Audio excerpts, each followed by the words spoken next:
About Us, where you're at home interactive weekly geek con, all blended with wit, sarcasm, and a pub-like atmosphere. We're adults talking about adult topics and using adult language. We laugh and make jokes about almost everything. We don't intend to upset, but some folks have their feelings hurt easily. This is all done in humor in the style of the great offenders such as George Carlin, Red Fox, Lenny Bruce, Richard Pryor, Robin Williams, Wanda Sykes, Sam Kinison, George Lopez, Lisa Lampanelli, Chris Rock, and others. So grab your vice of choice, sit back, relax, and get ready to enjoy yourself in the company of great people, hot toddies, and guests alike, because here we come. Put that long day behind you. Good times lie ahead. With company worth keeping, that'll bash a smile on your head. Come on in, the door's open. You'll find just the finest folks here. Pull up a chair, grab a drink, and lend our stories your ear. Cause we're the talk the tavern. Here you're always welcome. The talk the tavern. Promising beer and bedlam. The talk the tavern. Music, medicine, then some. The talk the tavern. The song's over. Here we come.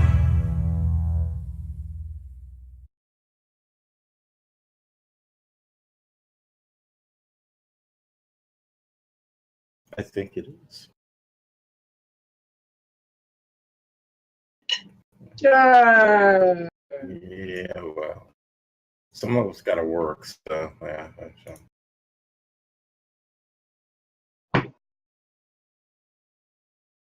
I wouldn't say that.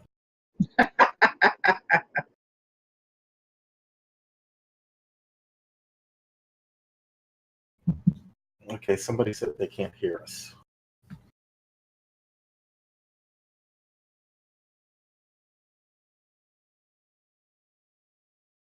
It's just on the wrong damn mic. OBS did a update today, and apparently it reset my mic to something else. Thank you for letting me know, Aiden and Win and Dropsome. Good to see you. And you said Ian is lurking around? There's John. Yeah, I thought he was logged in there somewhere. Well, welcome to August 6th, Talk of the Tavern. We're toasting. I'm the host, Travis Sivart, and we're just going to relax, sit back, and two of our folks are coming in, but they're coming in late, so we moved the topic to a different date, and we're just going to have a great BS session. My vices tonight are Jameson's, water, and I pulled out two cigars. I'm going to try a, Ed loves this one. Hey, Ed, I got a Nica Libra. You got a liberated nigga, huh? I do. And I'm going to put it in my mouth. Thank you for the subscription, Aiden. Oh, let me introduce our co-host tonight who made it. First of all, we have Elizabeth, who is from a Queen video apparently tonight. Queen! Under pressure. Gaga. Okay. Where am I? I'm in New York. It's hotter than hell, so I'm drinking sweet tea. Cocktail of my own making. Nice. And as always, water. My sticks. And an enormous salad. Tell me about that salad. I'm curious. Oh, I got steak. I marinated steak for a couple days. I chopped that up. I got broccoli, lettuce, 2 types of cheese, and some just nuggets from my olive jar. So you don't have a salad. You have a meal in a bowl. I have a meal. I have to eat. My refrigerator's almost empty. This is the last little bit, this and tomorrow morning. So I'm just devouring right now. Where are you going tomorrow morning? I'm going to Virginia. Yeah, baby. The state. I'm going where I'm a lover. Right. And I might even make it down to the Outer Banks. So who knows where I'll be recording from. The shadow knows. Ed, what are you drinking this evening? I am drinking water. Aww. Ginger ale, and since I have to work, I'm drinking just a little bit of John J. Bowman's. Don't tell my boss. I won't. And besides, if you can't handle the ginger ale. What kind of ginger ale is it? Is it Northern Neck ginger ale? Canada Dry. Okay. Oh, there's a Canadian somewhere that's all cheering in that. Yeah. It's I'm really happy to see Aiden joining us. Draken Gaming is my son Aiden. And Tatum! yeah, it's like I'm thrilled to see you, buddy. It's What up, dude? oh okay. Anybody have anything interesting go on in the last 7 days? Hmm? Anybody have anything good go on in the past 7 days or bad? Just anything. More Walking Dead here. Teresa's just about all caught up. She's in the final season of, or the last season of Fear. The Walking Dead. Ooh. Okay, see, I still haven't watched any of Fear the Walking Dead, so I've got to watch that. It's okay. They may lose me this season. They're doing a lot of Walking Dead has always done. They have a couple episodes and they'll have a little bit of a backstory episode to Right. catch you up. But this season of Fear, they're doing a lot of back and forth, back and forth, back and forth in the same episode. I don't care for that. They might actually lose me this season.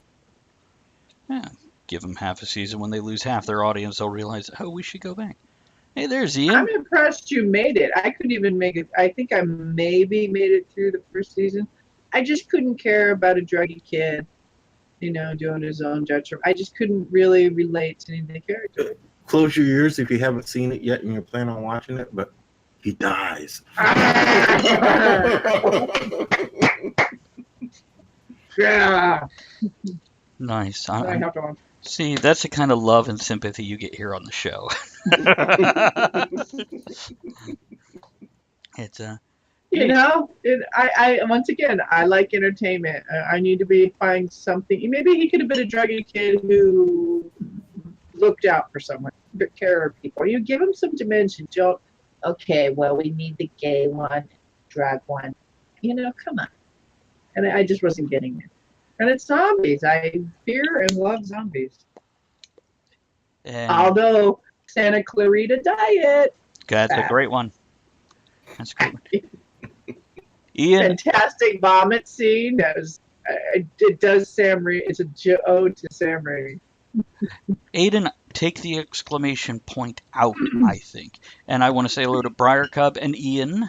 Glad to see you. But why were you not at the keyboard? Or were you just like you went away to do something and then came back? Yeah. There you go.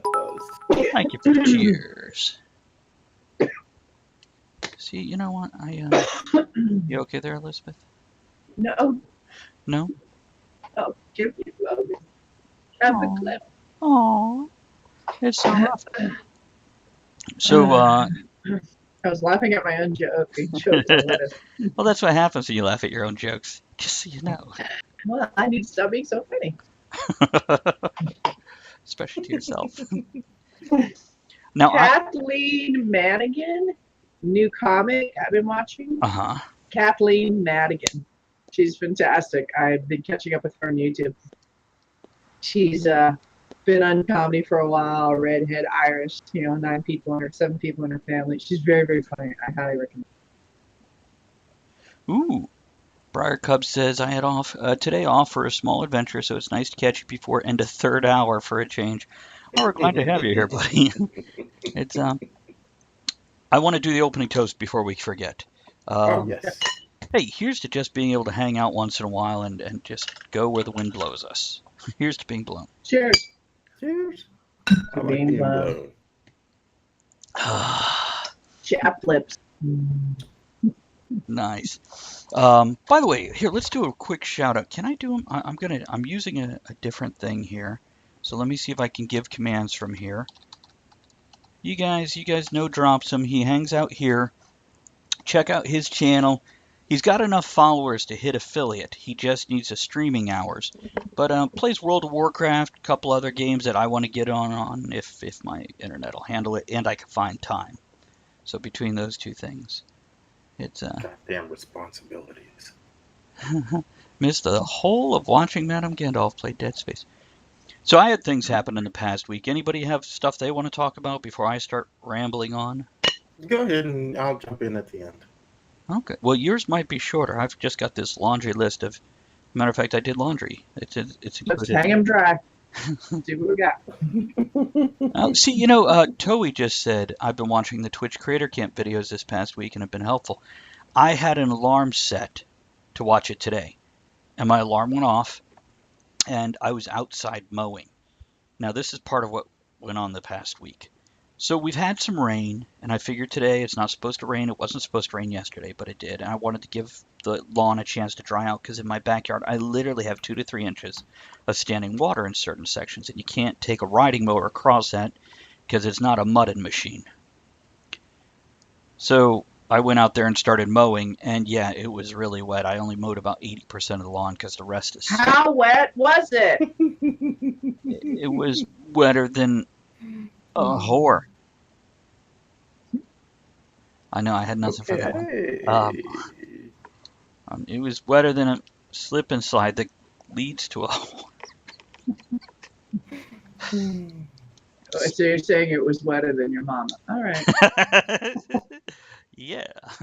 Now wait a minute. Which one charges? Whores or not whores? Because my mother didn't charge. Oh. So it's so yeah, I only got the mower stuck once, and it is fun because Andrew already went to work. So lifting a 700-pound mower to one side so you can get traction is always fun. So you make Andrea lift this stuff? No, I make her get on it so I can push from behind to get out of Yeah, it. you do. But it's You can do one it. of the zero turn with the little handles, so you can't just leave it Oh running. yeah. Keep talking. Yeah. Yeah. Okay. Yeah. And then what? Product Cup says everyone knows the three answers are wife, boobs, and tinkle. Oh, for the wet stuff? Boobs are wet? I mean, before I get there? After I get there, I understand. I don't know. But yeah, I wanted to watch that also, but I'm in the middle. It's about to rain, and I decided I'm going to keep mowing even if it's raining because. Gotcha. Thank you, Briar Cup. That was Elizabeth's match game reference. Mhm. Sweaty boobs. Sweaty boobs, man. Ugh. All day. This is all third hour content tonight, guys. We're kicking back and relaxing and just having a good time. I want to say start a new job, but I've had this job since the beginning of July. But I did spend like doubles all weekend there, Friday, Saturday, Sunday. And it was interesting because I come home achy, and I was telling you guys before the show, I had a whiskey, some pain meds, hot shower, went to sleep Friday night. Saturday night, when I get home at 1 a.m., not as bad. So I just have a beer. And then last night, I didn't have anything. But besides a shower every night because work. Now, they do have something called a scan rate. Okay, my job is I'm an Amazon sorting center. So I get a box, scan it, put it on one of 60 pallets to be loaded into a truck and shipped locally. And your little hand scanner, like one of the price guns at whatever store, it has a counter in the lower left that tells you how many you scanned in the past 15 minutes. Now, they give you this bright neon safety vest when you're a trainee. And when you hit a certain scan rate, a minimum of 3 weeks, you get to take off the vest and not have to wear the vest. I've been there more than 3 weeks, and I'm looking at my scan rate on the scanner, and it's like, 138, 250. It's really high, especially when they're like, to get your actual hourly scan rate, multiply that times 4, and there's your hourly rate. They're aiming for 150. In 15 minutes, I'm getting that close or even up to 100 past it. And they're like, I'm sorry, you're still too low. And I'm like, something's wrong here. You're scanning for everyone. I don't know, but it's yeah, I went and talked to him, I guess Saturday, maybe yesterday, I don't know. It was yesterday afternoon. Going, hey, tell me, am I logging in right? Because I'm looking at my scan rate, it's up. And they're like, oh no, we have you at 118. And I'm like, but so yeah, something's broken there. You're probably right, Toey. Wynn says, obviously, you're working too hard. Slack off. Exactly. But I like the work. It's mindless. You don't think, time flies. And I'm walking and stacking. Walking and stacking. I love playing Tetris. I love stacking things and organizing. So it's right up my alley. And I lost 5 pounds this weekend. because I'm not just sitting home in a chair and eating all day long. I'm up and moving and exercising. I say that as Elizabeth. See, that was my intention too. There, drops them. They'll eat you alive. They'll destroy you. You're outperforming everyone. They're trying to find a way to control you. You could be right. And well, they also have something called VTO, voluntary time off. And I'm like, so anybody can use this? And they're like, yeah. And I'm like, it doesn't affect anything? They're like, no. So the reason I said this weekend is the first time I did not accept VTO. They send you a notification, you go accept it. And it goes out to everybody working if they get notifications. And I took it because I want to spend time with my son, blah, blah, blah. And yeah, yesterday they're like, oh, and VTO does affect how soon you get out of that orange vest. I'm like, yeah, I guessed it did.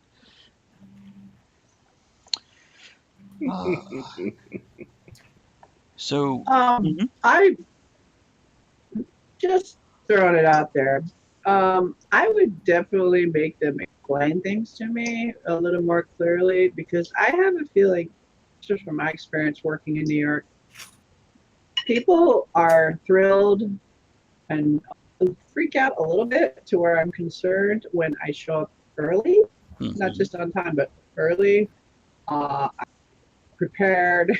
The standard work ethics we've been trained to do.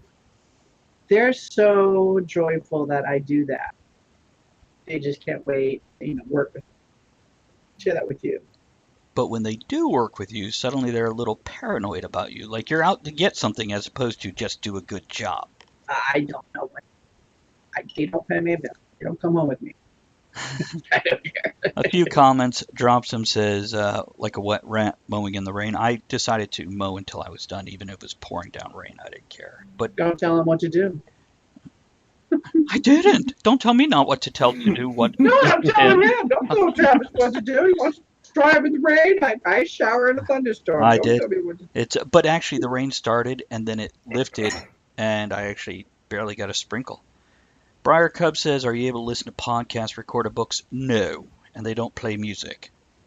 And Wynn says it's fun to hear about Amazon from another section of the business. It is kind of cool. I mean, yeah. Drops him. I got that you got soaked mowing the lawn, but I got a question. yes. All right. No, this is more in regards to might be outside your field specialization at Amazon, but I need to ask. Okay, so is there a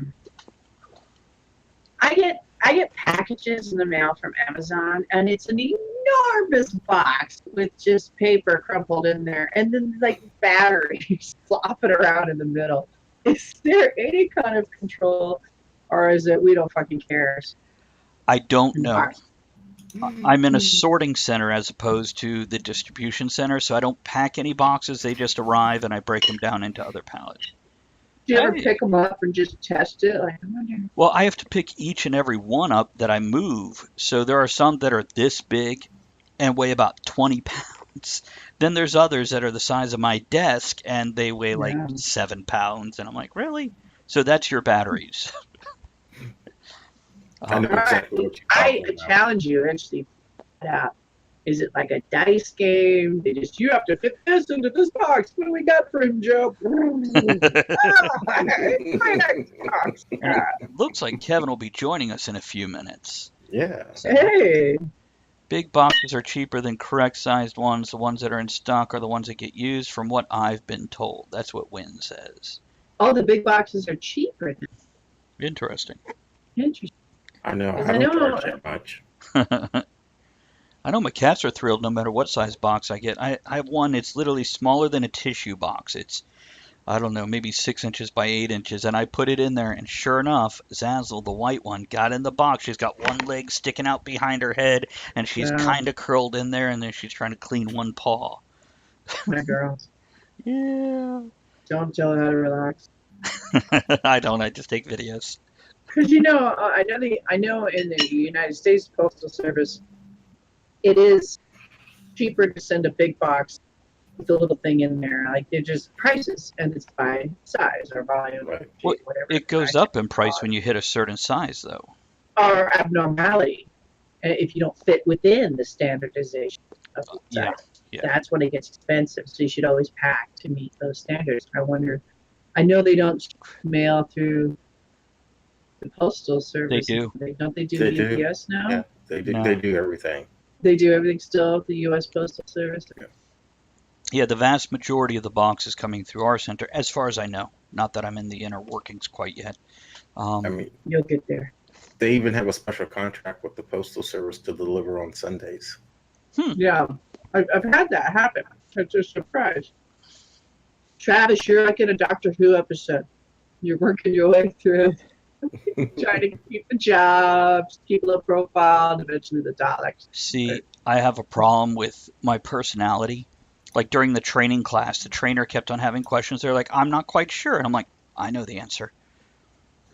And they're like, oh. And by like day 2, they're like, Travis, you just know everything, don't you? I'm like, that's a sign to shut up, isn't it? Because they'll kill you. You say, no, you just don't know shit. Well, they have a position called a water spider. So once you fill a pallet, the water spider comes around with this big roll of saran wrap, wraps it up, and drags it away to be put onto a truck. And somebody asked, why do they call it a water spider? And I'm like, because it's like water spider. Well, the boss didn't know. And I'm like, because it's like a water spider in the wild that runs along the stream beds and river beds, and they pick little bugs off the top of the water. And that's when they looked at me and went, you just know everything, don't you? They're not even intelligent enough to just fake it.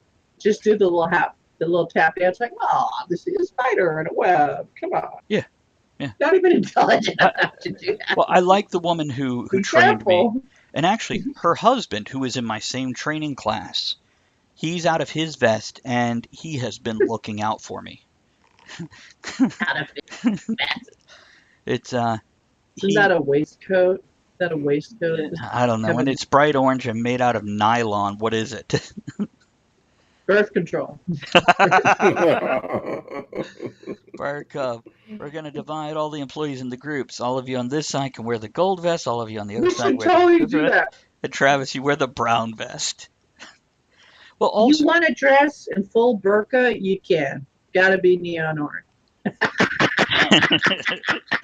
it's I should do that the first day they go. You don't have to wear the vest. I should go buy a shirt that's the same color as the damn vest and wear it around.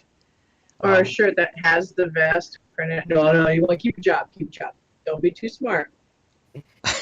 Don't be too smart. You know who I really love working with? Oh, let me finish this story about her husband. This guy is trying to help me out. He's like, here, Travis, here's 5 packages for the same pallet that I'm happen to be right next to. And he's been helping me get the scan rate up and stuff. So kudos to Thomas for being kind of awesome and helping me out. But yeah, once you're out of the vest, you don't get a different vest unless you're management or, HR. Then they give them different color safety. And they're still the bright orange. They just have like different color tape on them or something. But yeah, I should totally be like, no, I just like the vest. Makes me look suave. You're special in your vest. Hey, anybody that wants to mail me different color safety vests, you go right ahead and I will wear them to work. Most people are wearing like, oh, Daniel, good to see you. Here's to your bits, my man. May they never hang too low and hit the water.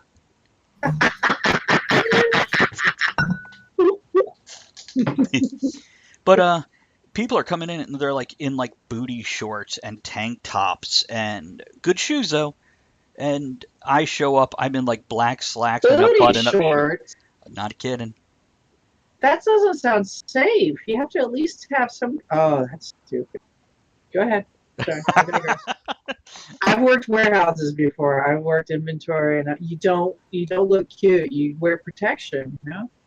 They look like they're out for like a day on the lawn at the park or something. They'll live to regret that, or they won't. And the booty shorts are probably safer than those big, baggy, blousy basketball like player shorts that could get caught in the conveyor and stuff like that.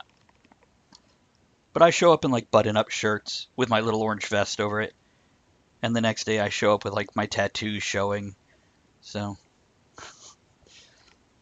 they talk like this to everyone. they don't know what to do with me. My Tape on your favorite. glasses. I'm gonna make breakfast. I love working with the middle-aged black women because white women you can't flirt with.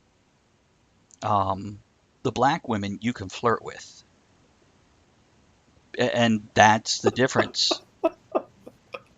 No, on the show it's You one shouldn't thing. flirt. You're involved. You shouldn't flirt off. You're offering hope. Why not? Oh no, the other day or yesterday I came back to because they have different conveyor belts and they're the metal rollers, by the way. It comes off a conveyor belt onto those and you pick it up off the metal rollers and put them on the pallet. And there's one woman, when I first saw her, she's got her hair in braids and it's sprayed purple, black woman. And I'm like, I love the purple in your hair.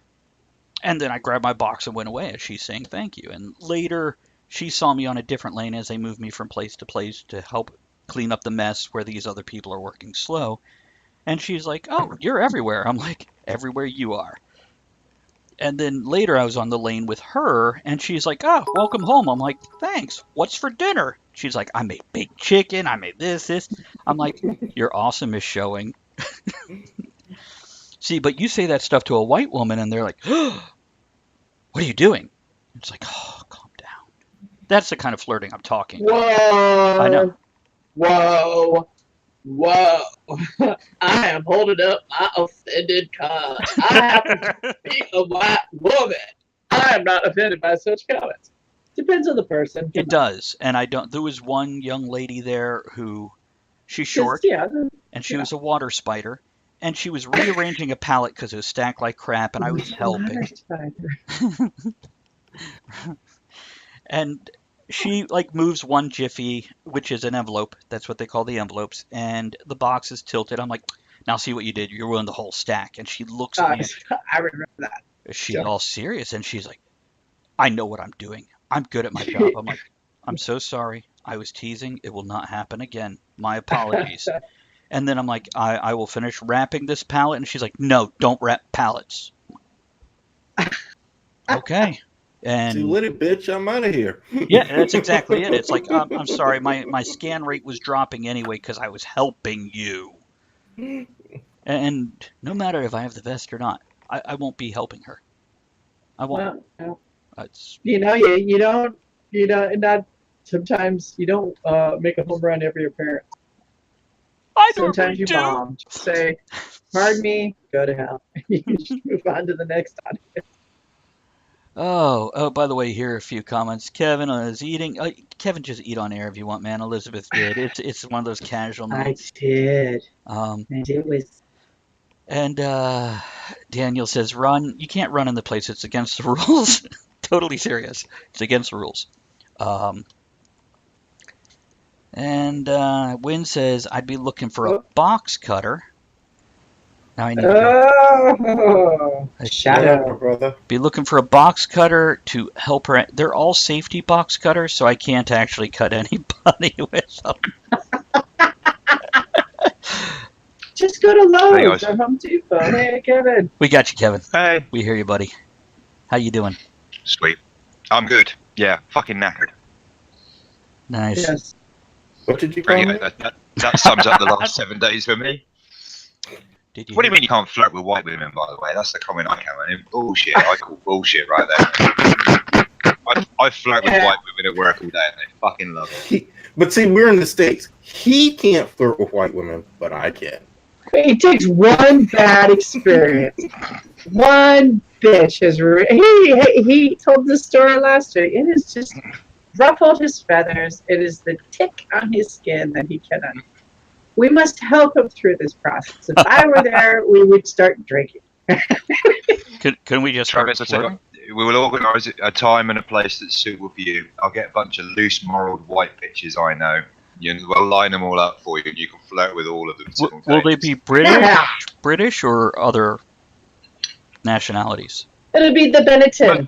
Mostly British, but if you're fussy, I can fling my net slightly further afield. No, not fussy at all. Only asking because, with British chicks, there's a chance they dig the goofy-ass American accent. Potentially. So close-minded, Travis. Yeah. What? I'm just hedging my bets. Toei says Kevin is here in time to hear me give Travis murder advice. Well, if you want Excellent. murder advice, take it from a woman. Don't tickle the tone, tickle the soul. And that will get you past this hiccup with racism. I didn't say race, I said nationality. If that fails, tickle the clitoris. It works for me. Tickle the clitoris. Tickle it up. Oh, I should try that with that. Never mind. I'm scared to even say that on air. No. Let's not skip forward too fast. I want to hear Toei's murder advice. Look for a box cutter to help her at that point. Okay. I'm with you. Yeah, sorry, I'm catching up. Good evening, Victoria. Yeah, someone mentioned the word British. Victoria.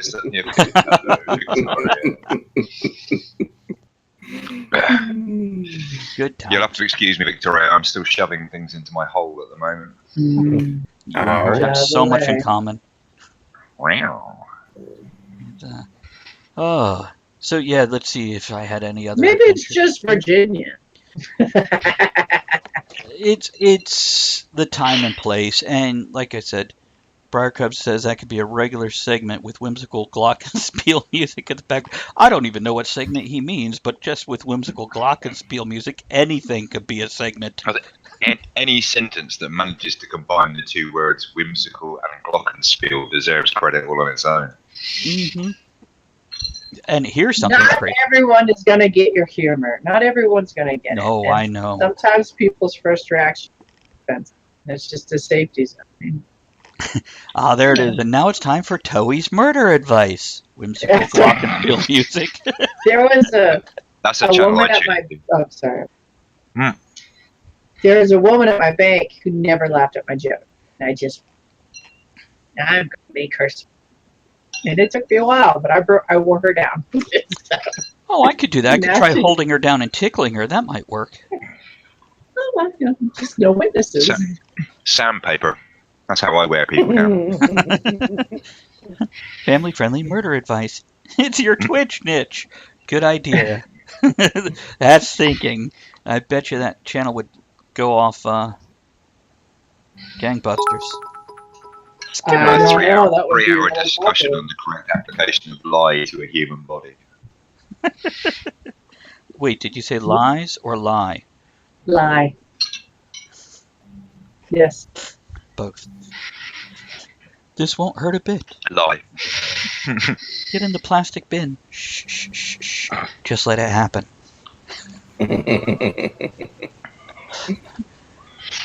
Oh, there you go. I saw a movie like that recently where the stepmother kills the daughter of the little girl, cutest little girl, like 12 years old, maybe 10, hides her in the plastic bin. And you don't realize she's killed her.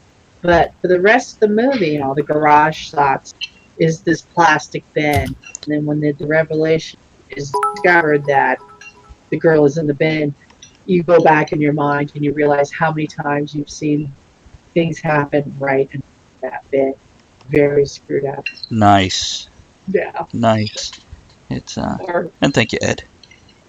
Oh wait, I missed a Briarcub comment. Dropsum says, "Go limp, it's gonna happen." Briarcub says, "I worked with the postal workers for 3 years, just long enough to observe the disgruntleization process. I could help." Ed and I worked at DMV me for 5 years, Ed for 10, about 12, 3. Was that about it? 3. No, I got in trouble because I was dating the manager. So yeah. See, that's why you should have just slept with her. Instead of marrying the you might have been better off just sleeping with Julie instead. Probably. She at least would know your worth. Then again, you got to wonder what kind of. I don't think either of them ever be watching this, but man, you got to wonder what made Junior that way, because usually it's the parents' fault. So what was that like? I can't even see you guys. I have G-Round. At some point, it's the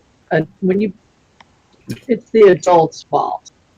No, I agree with you. No, I agree with you. Yeah, pretty much at 16, is where I start going, are you taking personal responsibility yet? And that's what it was for her. I mean, there was some effed up family history there, but yeah. Yeah, I did the same thing with my brother where, at 35, he's still blaming an incident with my father at 7 when, I'm kind of like, yeah, it's kind of time to stop using that one as a crutch and move on. Mhm. People have said that to me about ex-girlfriends. Just stop using them as a crutch? Probably with your height, literally, though. Mm. Just tuck them under your arm and walk down the road. Comes peg leg Kev again. I'll just say tripod, It's Elizabeth, are you muted? I'm on the same show as Ed. My boasting is somewhat diminished. No, we're just in black and white when it comes to that. But Oh, God, I was hungry. Thank you very much. I'll be here till you decide you need to click the hell off the channel.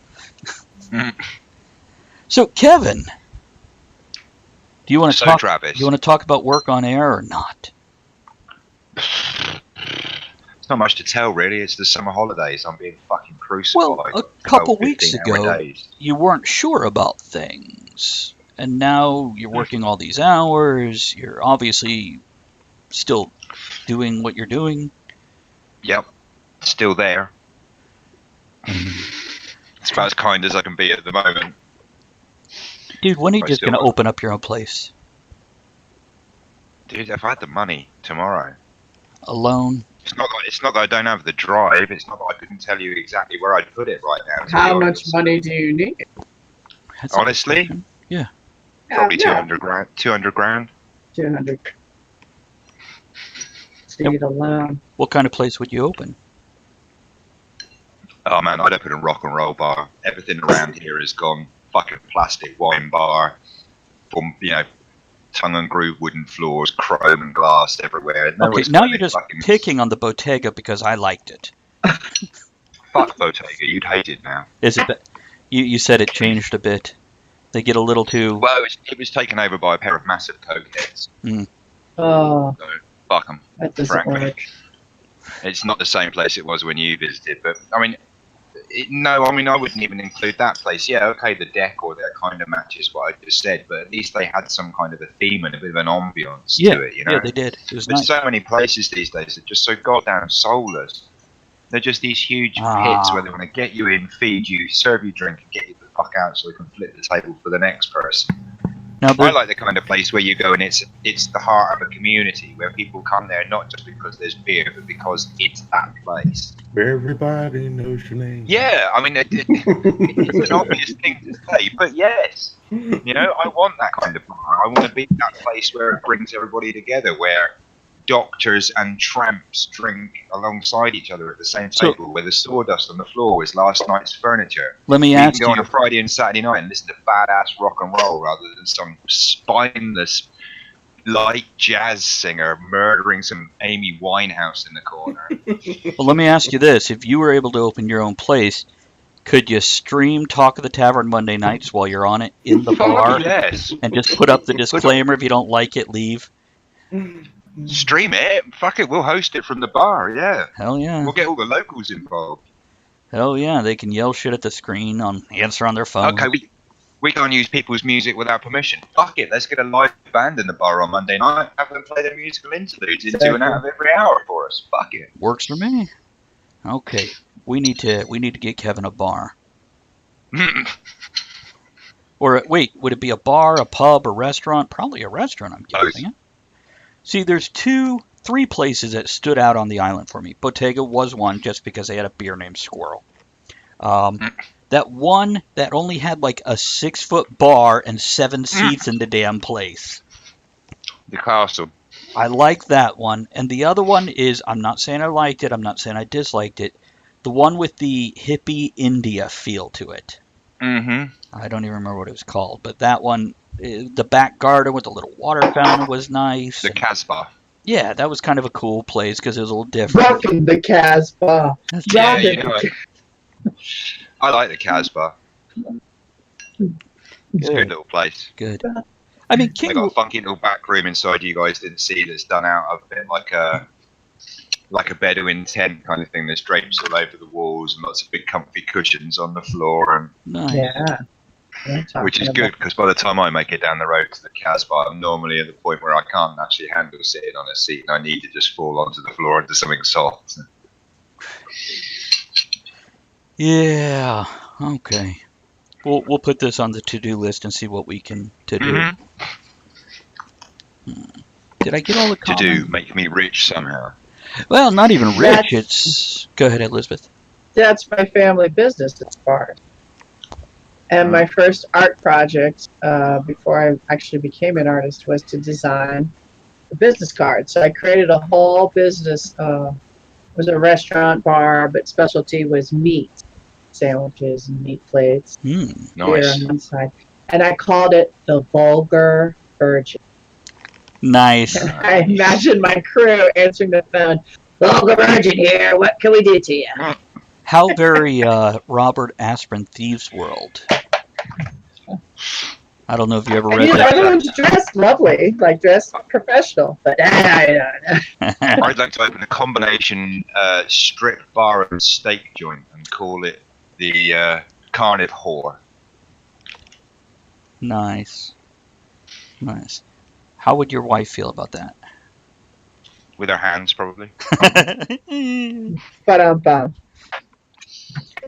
Ed, you had something earlier you want to talk about. Do you want to bring that up? Well, you started talking about the job thing, and just okay, we can share adventures in working this week because I just started a new job too. Mm-hmm. hey, Yeah, Yeah. I'm back in security again. I thought I'd walked away from that, but I'm back in security again. Got terrible hours. I'm working 1 in the morning till 9 in the morning for one of the country's largest shippers. I'm contracted to work for them. in their warehouse Is it there. Amazon? No. This is actually a shipping company. Okay. And this was weird for me because 20 years of working in security, I'm hired usually to protect people and the assets where I Right. work. Here, I'm protecting the customer from the employees because the customer's still shit, apparently. Wait, what? It's a shipping company along the lines of UPS or FedEx or DHL. Right. Tractor trailers come in, the employees unload them. The employees, oh, this is a box from Amazon. This is mine. I have to make employees don't steal the shit. Oh, okay. Idiot. Gotcha now. It's like how fucking aggro are the staff who work in this place that he's got to protect the public from the staff. That's what I was wondering. Dude, Do they like Damn, suddenly man. rush out of the building when somebody's walking by? Get him! shit, so man, that's this is- ghetto. This is Put me in the direction of, I'll fucking cut you. And Travis, you were so right with the booty shorts. I mean, it's women in there, tank tops, booty shorts is the least amount of clothing they can put on, unloading trucks in the morning. And it's hot. It's a warehouse. There is no HVAC. I can hear the heartbreak in your voice from here, Ed. Oh yeah, it's terrible. It's just terrible. It's just terrible. You know. But the other side of that was, I went to a hiring event for this job, and I realized how old I have gotten. I'm going to a hiring event. I put on slacks, jacket, tie. Apparently, you don't do that no more. No. It's even acceptable to wear basketball shorts and tennis shoes. Yeah. If you don't want the job, And I've No, seen, no. Nope, they're getting hired. Same They here are when I went to getting the hired. Amazon hiring thing. Yeah, it wasn't quite that bad, but we're talking about jeans and just a t-shirt without a logo or anything on it. Mhm. And now I went knowing the kind of work I'm going for. I dressed a little bit above what I expected, so I'm in khakis and just like a short, button-up shirt with rolled-up sleeves. And yeah, I was way overdressed compared to a lot of these folks. it's funny. I had the same thought, a little different, but my hometown police department called me, and I couldn't help them out, but I did help them, for giving them someone else to do what they needed.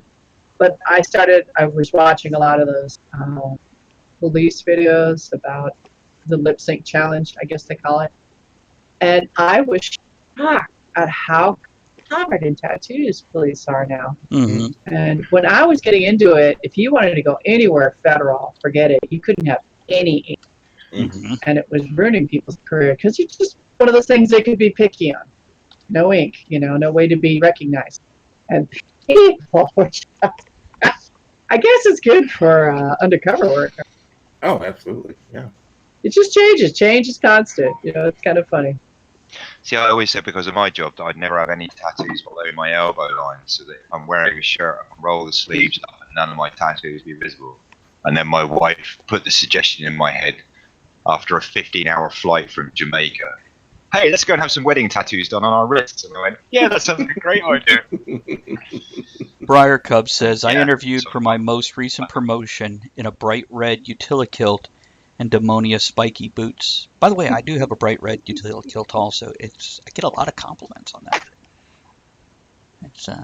And by the way, also third time. As a non-kilt wearer, define the phrase utilikilt, because I'm picturing something that's a cross between a kilt and a bat belt.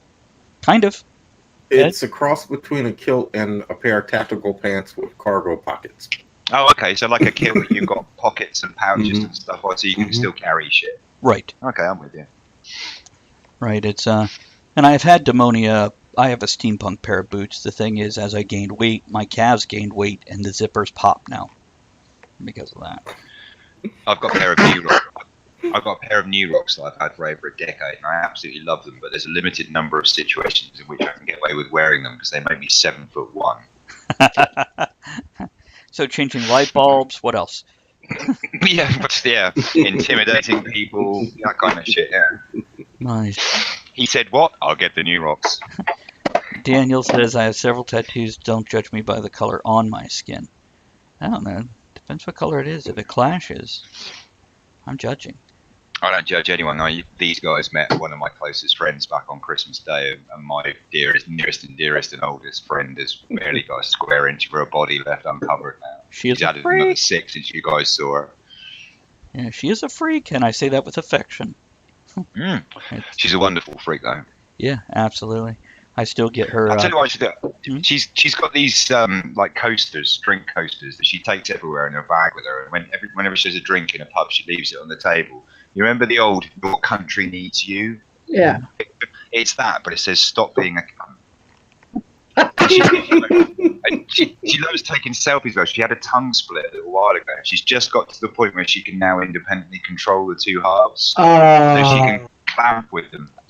So she takes photographs of herself holding these coasters, saying clamped in her tongue. That's What I freaky. need to do is get a job or doing that, but with the talk of the tavern business card. Yes. Yeah. A few comments. Briar Coven says, and those new rocks weigh about 20 pounds each. And Bob says, I want to get tribal penis tats. When I saw Bob pop up there with "I want to get," I thought he was going to say, "I want to get my penis split." They have that too. Just make Well, I sure you suppose get it if long you could ways, learn not to move sideways. the two halves independently afterwards. And see the appeal. You'll be holding more than a coaster. By the way, I need one of those coasters. Can you mail one over for me? Yeah, I'll get a few of her. Yeah, that'd be Yeah, great. she's got loads of them. She had a whole bunch, like 1,000. Don't just send one. Don't just send one. Okay. Posters. That's a fabulous idea. Stickers have worked really well for me in Pickleman, but posters. You can leave them everywhere: cafes, pubs, anywhere you stop for a cuppa, train station platforms. Because I'm always picking up coasters. I love having coasters at the house. Yeah. I looked into it for Talk of the Tavern because I thought this is better than postcards. Is a coaster for me for this, especially at a table at a con or whatever. And yeah, they're expensive. I'll get a few. So I'll get a few of her ones and send them over to you, and I'll ask her as well where she has hers printed. Yeah. Maybe I can find somewhere that's decent for you. Yeah. Well, also as things grow, other options will open. Talk of the Tavern is growing every month.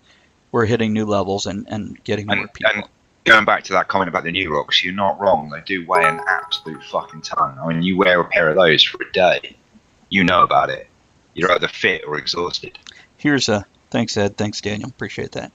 The pair of boots I mentioned, I wore them, and after wearing them for 6 hours, my feet were in hell. And I went, okay, I finally get why women do it. They are so pretty that I'm dealing with the pain just because they look great. Bear with me. I'll be back in a second. Okay.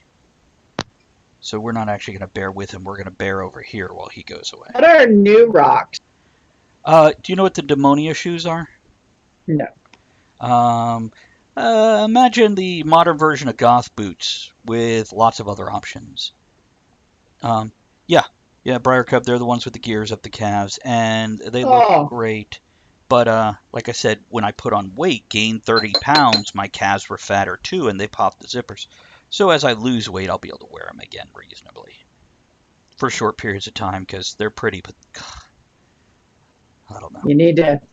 You need to start shopping in places like I do, where they have the larger calf sizes.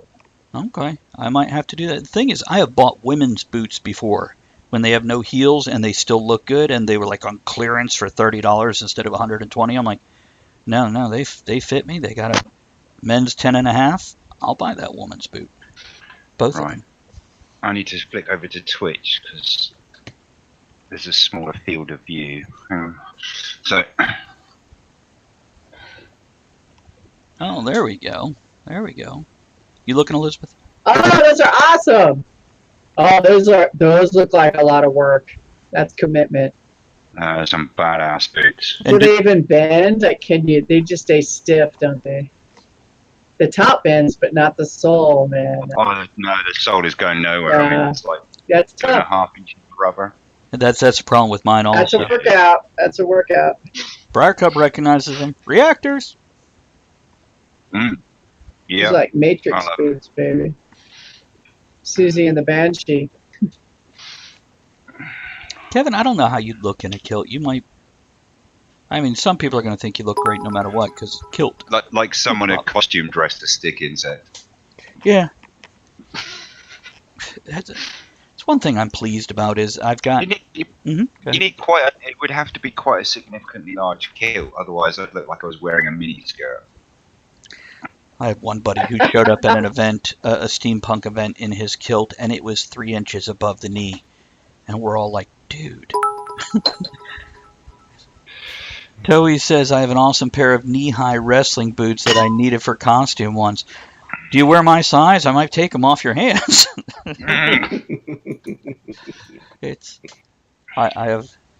I considered with Andrea, since we're of appropriate age, cosplaying the Incredibles. Because they're middle-aged superheroes with middle-aged bodies, and the pre-workout Mr. Incredible, by the way, not the post-workout.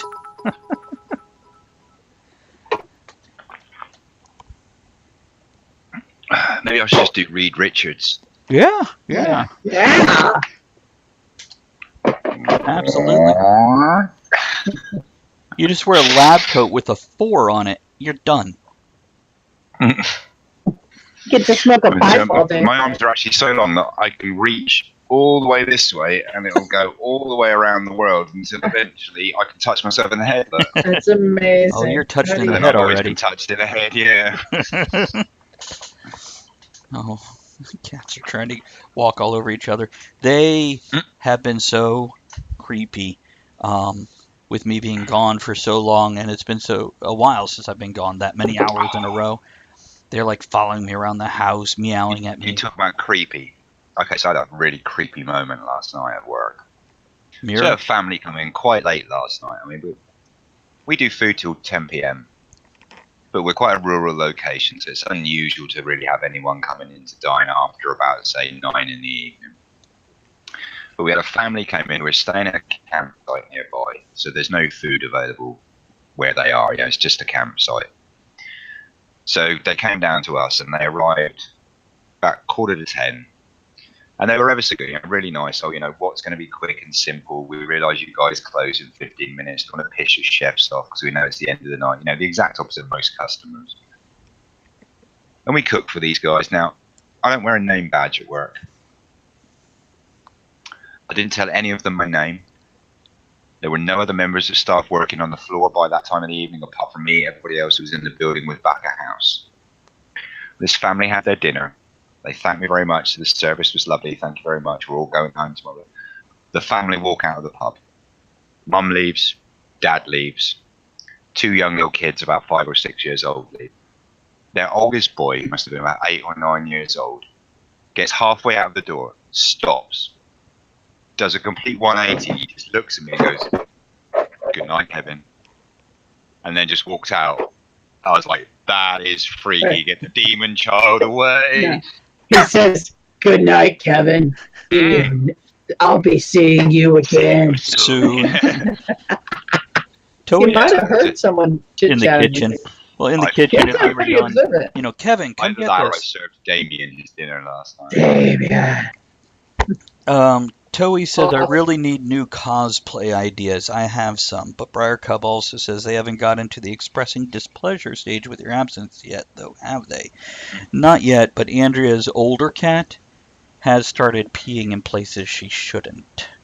So we don't know what to do about that one. Are his kidneys going? I don't know. But she will. That's sometimes what happens with the older ones. When they start peeing but it's not all over the place. It's very specific places. But it is a female, right? It is. Yeah, and she's almost 18 years old, so.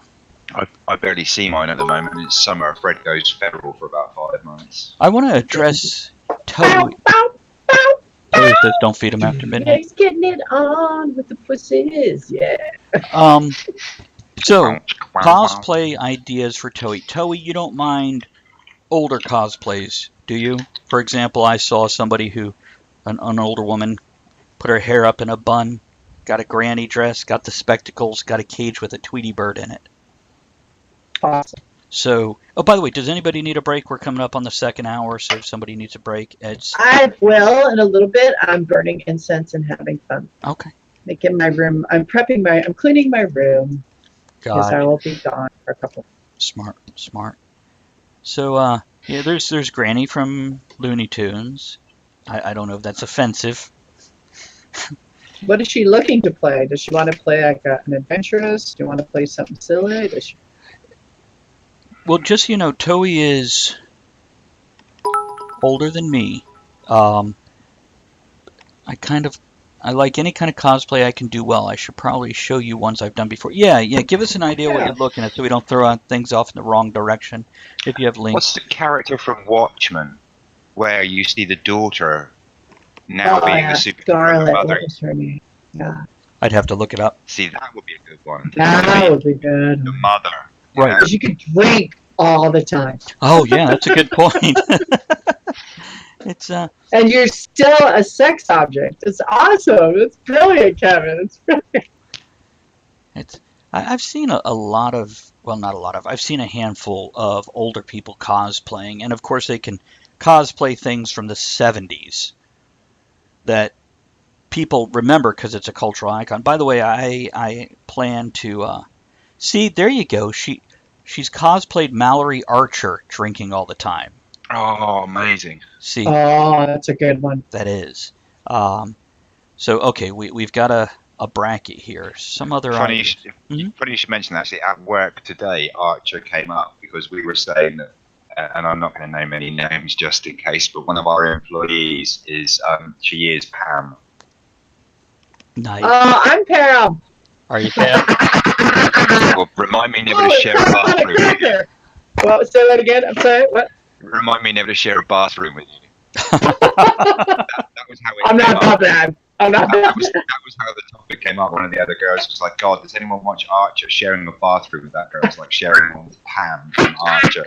You wish you could just pretend that the women's bathroom didn't exist, so she had to use the men's instead. That's to which all the male stuff were like, no, Christ, ours is bad enough. Don't let her in there. I want to cosplay the Hawaiian Punch guy. Oh, yeah.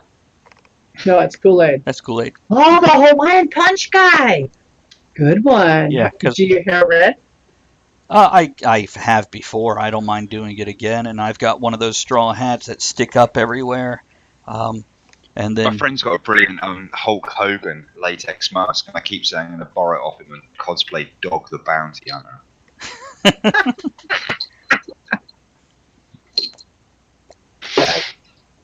What else can we throw Toei's way?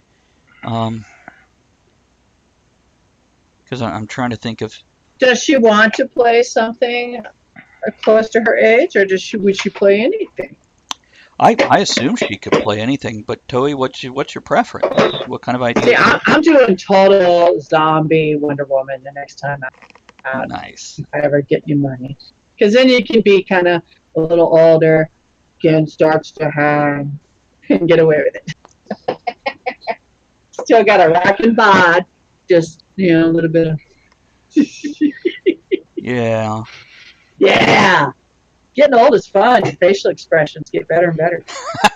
We got more or less Tiffany to our skin. Or less. One of the two. I don't know. I'll drink to Just that. talk to everyone like this. Okay, and Ed's back. Let me do some music that you guys won't hear, but the viewers will. Okay, here's the This Week in History intro.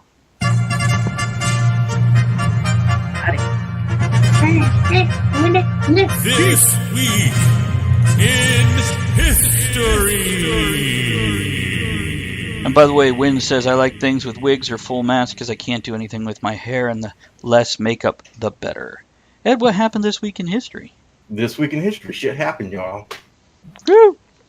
August 5th, 1861. Lincoln imposes the first federal income tax. Needing money to fight the War of Northern Aggression, Lincoln imposes a tax of 3% on all annual incomes over $800. And it never went away. That's why you never vote for a tax. They don't go away. Well, it did go away. It went away. It came back in 1917, I want to say, during World War I. And then later on, we got the shit that we have today. But the good thing... Bye, Victoria. Bye, Victoria. Have fun at work. You Apparently, got a new job. she's got to rest a lot if it's 2 days away, and she's leaving now. But the Lincoln tax makes sense. Taxes today don't make sense. It was a simple 3%. If you earned money... Yeah, I would love a Okay. flat rate. Hell, at this, Period. you could give me 20% at this point in time, and I'll be happier than what I'm paying now. I would too. Yeah. What? Bob. Oh, tomato. What? Me and Bob are talking about pasta sauce recipes Oh, while okay. you guys are doing other shit. It's fine. Carry on. Carry on. Oh, Yes. okay. All right. Um. August 10th. Okay, go ahead, Travis. Oh no, I was just gonna bitch more about taxes. It's just Oh, like, a road tax where they're like, we're gonna put in a toll booth to pay for this road, and then 20 years later, still there, still a toll booth. Oh, road was paid for 17 years ago, but we voted to keep that toll on there, and now we're using it for we don't know what. It's reallocated. And yes, Bob, as he said, they dropped the bomb on Hiroshima this day in 1944, I want to say. I didn't bring that up because we talked about it last year. So, yeah. Did Bob do it personally? Was he there? Probably not. August 10th, 1984, the movie Red Dawn starring Patrick Stewart and Charlie Sheen is released. It was Patrick the first Stewart? movie... Or Patrick Swayze, sorry. It got him on my mind because he's going to come up later. Engage. It was the first movie released with a PG rating. Now, with a what rating? PG rating. PG-13. No, PG. PG-13 would come along later. PG was first introduced. Until then, they had something called mature. It was just an M. Oh, But then they changed the M to PG to PG, okay. which meant parental guidance suggested. You didn't necessarily have a parent with you, but it was a suggestion. Have you seen the remake? Yeah, I have them both. I think I've seen the remake and don't remember a damn thing about it. I like the first one better. Yeah, that's what I'm going for here. Briar Cub says, good. The guns and everything were better in the remake, but I still like the first one. Briar Cub says Kentucky actually got rid of its toll roads once they were paid for. I was pretty stunned to discover that. Good for them. Good for them. Your steak grilling was right on. Okay. Works out well. Apparently so. Cheers, man. That's what I've been eating at work. I work 2 shifts, and there's like an hour and a half to 2.5 hour break between the two. So I've been bringing lunch, and yeah, I had a sirloin, about an inch thick sirloin, that I cooked up, ate half at home before going in, then half on my break, if you will. And it's worked out. Bring a little rice with it. Good stuff. I actually have. August. Go ahead. Sorry. Oh, go ahead. No, I was. August. All you. Go ahead. What are you doing? What are you eating? I actually heavily seasoned that one because I cooked the first sirloin without any seasoning, and it was eh. So yeah, I put some Montreal steak seasoning on it, and it turned out much better. It apparently just needs a little. Oh, I marinate. When I don't have the best cut of meat, and I can't always get them out here, I'll marinate it for a day or two. That's a great idea. I was like, and then I totally undercook it. I mean, it's probably unhealthy. I don't care. I love it. I love it. I don't blame you. I don't blame you. It's I myself, So I would get home at 1 a.m. and pull it out to thaw for the next day, because so marinade didn't happen. Yeah. Instead, seasoning while cooking. You just gotta slap that meat, man. Yeah, tell me about it. Did that before the show. I was so prepared to make my father. We're totally off topic. We're talking food. I have a dehydrator a friend bought me years ago, and What's it on works your wrist? pretty well. I prefer smoking because you get that extra taste, but it's okay. And I make pretty damn good beef jerky because when I go teach, there's not always a fridge, and no one can claim an allergy to meat yet. You can't bring nuts because, you know. Well, unless they got okay. bit by that tick that makes you allergic to. Yeah. The legendary tick, the vampire tick. Andrew was watching a show the other day, Unbreakable Kimmy Schmidt, and one of the characters is like, "Oh, I need help because somebody brought a peanut into the school, and now they're gonna blow up the school." Yeah, exactly. But I can't bring him that. I can't bring him the beef jerky because he's had such issues recently, health-wise. So what I did instead, and this is, I'll show you the box. I do too, Bob. I went all the way up to Little Italy today. And I went to Artuso's, their bakery. Uh-huh. And this is the closest I've found to shortbread. That's really, really good. Is that your carry-on? Oh, no, I pack everything. I pack it all. Wow, isn't going to be... The first day, it's got raspberry filling. The first day, it's not good. It's okay. Second day, it's okay. Third day, it's getting there. Fourth day, dry. It's phenomenal. You can dunk it in your tea. It's amazing. I can't give it to him for 2 days. I have to get there. And I didn't bring anything. But I did get him a bottle of wine, 2005, Chateauneuf de Pape. Hey, I'm gutted. I've bought and consumed all of our leftover Chateauneuf de Pape. There's fuck all left in our cellar at work. For a second, I know, it's rubbish. For a second, I thought Bob said messaging the meat also helps, but he said massaging. And it was rubbish because you did it in front of us, so you didn't share any. That was rubbish. Here's a boring but maybe possibly mildly interesting fact for you. If you're marinating meat, yogurt-based marinades are the most effective at penetrating the meat. Oh. That's not a sex reference at all. Ed, what else you got? Sadly not. Have you guys heard of Heston Blumenthal? What? You guys heard of Heston Blumenthal? Is that a new medication? No, he's what's referred to in England as the mad scientist of catering. He's a guy who became a chef much later in life. He had a much more mundane career start. And so he didn't approach catering as a normal chef. He was like, right, I'm quite interested in the science behind it. And he does all these weird experiments with food. And he used 6 different marinades with different bases. And then got a university science lab to use their ultrasounding and like an electron microscope equipment to detect over 6 hours which marinade penetrated the meat the furthest. My question Thank is, you, Ed. though, You're human. okay, in regards to the yogurt, is it the acids in the yogurt? Because I can't imagine wanting my meat to have that yogurt. Well, I mean, you can marinate the meat using a yogurt base that can, like you say, mix natural yogurt with whatever spices and herbs or whatever flavorings you want to use for the marinade. toss your meat in the yogurt and then leave it in a bowl in the fridge to marinate for a while. You're just covered in clean. And then before you cook the meat, if you don't want the marinade and the yogurty finish on it, you just wipe it off with a damp cloth. Because by But that you're point, saying the yogurt will penetrate It the actually meat and put that penetrates- flavor in there. puts the flavour into the actual meat itself rather than just being a coating on the outside. Well, I am going to test this. Okay, let me. Learning. I'm talking the drinking, learning, toasting. I'm Okay. talking stuff. Hold on a second. And Ed's on got to it. read one more thing, then we'll get off on more tangents. Go ahead, Ed. Okay. August 11th, 1973, George Lucas's sleeper hit American Graffiti is released. Okay, now. Have you seen it? Ages ago. Same here. I don't remember shit about it besides Richie Yeah. Cunningham is in it. Yeah. Remember they shot at Modesto on that drive? So we lived out near there. None of us remember it. A lot of drag racing. Ron Yeah. Howard was in it. Yes. Ron, yeah. Opie Cunningham. And Shirley Feeney. That's right. She was. Oh, she was. Yeah. Wasn't she? She Yes, was. she was. It's Did Richie finally get laid by Shirley?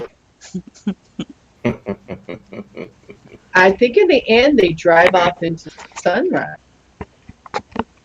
Okay. So Is it worth seeing? None of us remember it. I can't say it's probably too high on the list. I don't even have if it. it's free and there's booze, Or You've, boobs. you've seen my collection, and I Yeah. don't even have it. So, yeah. We share a birthday, so I tend to know a few odd facts about Cindy Williams. Well, thank you, Briar Cup. Cool. It's, what else you got, Ed? I don't think we have any. 25 years ago, Meteor Man was released. Robert Townsend, right? Yeah, I think that was it. 19 years ago, Bruce Willis's Sixth Sense was released. Say that 3 times real fast. that was Shyamalan. That's right. And apparently, I think we all already know this, but Glass is coming out, which is part 3 the trailer looked after Unbreakable and Split. I haven't seen Split yet. Have you guys seen Split? I haven't Yes, seen No. Split. I researched it for a film, so I watched it and then I broke it down. And? It's very good. It's good. Okay, It's very good. good. Good writing, good development. It's messed up. That's okay. Not everyone makes it. It's rough. It's a rough ride. It's cool. You'll love it. It's a rough ride. I'll watch it. I'm gonna drink some liquor straight. Maybe a beer and some liquor straight. Here's the And straight the liquor. well.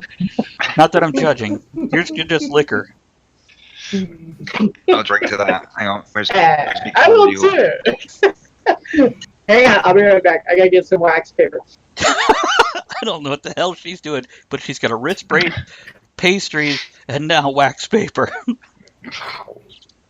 Okay, 35 years ago, Tom Cruise's Risky Business was released. One of his best 3 movies. Yeah. And by the way, his other ones, Rock of Ages and Tropic Thunder. Rock of Ages was awesome. It was. And Tropic Yeah, Thunder. Yeah. Tropic Thunder, it took me a bit. It did. I like saw it in the credits. I'm like, he was in this? Tom Cruise? Yeah, just because he mocked himself, and the same thing with Rock of Ages, because he's yeah. So, and World of the Worlds 18 wasn't bad. Sorry. Yeah, World of the Worlds was bad. Yeah. Well, he didn't play his usual douche. He played a aged douche who learned a lesson. My National Guard unit was in War of the Worlds. What? Mhm. Were you? No, I'd Okay. already gotten that at that time. Yeah. Okay. Oh, that scene where he was running on the street and the things are coming out vaporizing people, that was fabulous. It's a decent And movie. then it's okay. It's cool. The direction is amazing. That scene where he's in the van with the kids, all one shot. And it's just the camera moves around and goes in and out. I liked it because Tom Cruise didn't play his usual character. He played his Right. usual character 20 years later, when he's destitute and alone and, Okay, Ed, what else? Are imitating life. Mm-hmm. 18 years ago, Coyote Ugly was released, Never saw it. and the devil went down to Georgia. I always prefer. I like the stoner version of that. The devil went to Jamaica. I watched Reggae Shark last week after the show. Yay! I love Reggae Shark. You know, you can get T-shirts now for Reggae Shark. Is that a movie? I've never seen it. YouTube No, it's- video, 3-minute YouTube video. YouTube video. It's Alright, I'm on fantastic. it. I'll save you the Repacking my hassle. I will link you up in the chat for everybody else as well. Are you watching the chat, Elizabeth? I'm not. I'm busy repacking cookies. Do you have it where you can click on? Yeah, busy I do. repacking I cookies. I do. I have it done. All right. That's not repacking. That's eating. You're not fooling us. I am. They didn't do it right. What else? New York is like paying a lot of extra money and being served. You know, you go in. I don't know. I'm going to an expensive bakery, right? I thought it was $10 for a pound of cookies. It's 15, right? I'm like, okay, no problem, no. So they barely get the gloves on. She's got some kind of pats all over up in her face, and she packs the cookies wrong. I said, please pack them so I can put them in my bag.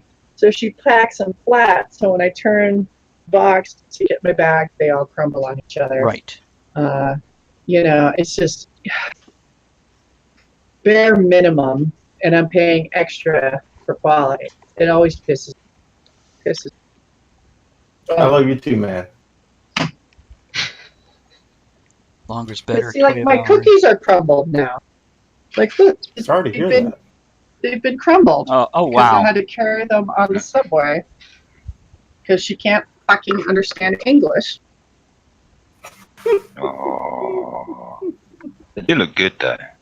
They're Remind me good. of we have a biscuit in this country called the Jammy Dodger. Mm-hmm. They look a bit like that. They are a bit like that. See, right now they're still a little soft, right? But when they get hard, like it's just a touch stale, that's when that butter level comes through, and then it really lasts on the palate. Oh yeah. I got all these victims I have to eat now because they'll never make the trip. Where'd the wrist I went brace off the- go? What? You had some crazy blue wrist brace on, and now it's gone. Oh, that's my ice pack. Oh, okay. Just to ice the wrist. Too much masturbation? Too much probably drinking. Too much writing. Is Too that much what it is? writing. Okay. What else, Ed? I went off Oh, short wait, break for never a long I time. masturbate with this hand. See, that's my mouse hand, so. Okay, I'm actually going to interrupt myself this time during this week in history and get off topic to explain Bob's comments here. Okay, as I said earlier, I go to work 1 o'clock in the morning. Teresa's having a hard time adjusting to my schedule as I am, so she sometimes texts me once I get to work. She texts me the other morning, "I love you, have a good day," you know. And I jump into my phone and I start texting back, "Love you too, baby." I forget what else I said. Bob would know because I sent the text to Bob.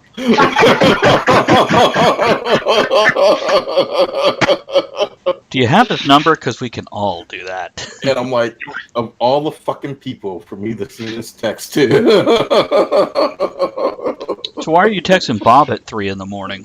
He just popped up on the top of the list, and I just started texting back, thinking I was texting her back. And yeah, he didn't see it till 6 o'clock. He didn't love me enough to even wake up and read my fucking text that I sent to him. So. Boo. Rude, Shame on you, Bob.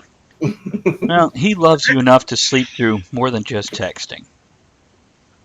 But I called him. I called him later that day after I knew he'd be at work. I called him. He answers the phone. "I love you too." It's like, "Hey, baby." Okay, I got a text. I think right on the weekend, and it said, "Hey, Paul, here. There will be 4 seats beside us. We live at," and they gave me the address in Norfolk, and the zip code. So I wrote him back. I said, "Hey, back. This isn't Paul. Please check your number. I am way up in New York, so I won't make the show tonight. But if you give me forewarning, I'll make the next one." And they didn't say anything Aw. back. Boo. Paul, your friends are cunts. True story. Please make sure you use yogurt. That could have been an amazing evening. I have friends that would have totally invited someone just to see what would have happened. There's And that's it. there's a story of a guy that got invited to a bachelor party by accident. He was included in a mass email. And after a while, he just started joining in the conversation and everything. And then at the end, he's like, guys, I don't actually know who you are. I'm not going to come to your thing. Thank you. It was a great time chatting with you. And they're like, no, you're totally coming. And they actually raised money to fly him out to the wedding and had a great damn time with him. This went on for like 3 months before the wedding and everything. And they had him for the bachelor party. And, it was just a good time. I'm like, yeah, I'd do it. That's fabulous. That's how you do it. That's how you roll. Okay, Ed, what else happened this week in history? 33 years ago, Weird Science was released. That's a good movie. Oh, amazing. Love that film. That and Real Science, too. Wait, Real Genius with Val Kilmer. Mm-hmm. Real Science, when they get really, really drunk at the jazz bar, and he's talking like a jazz man.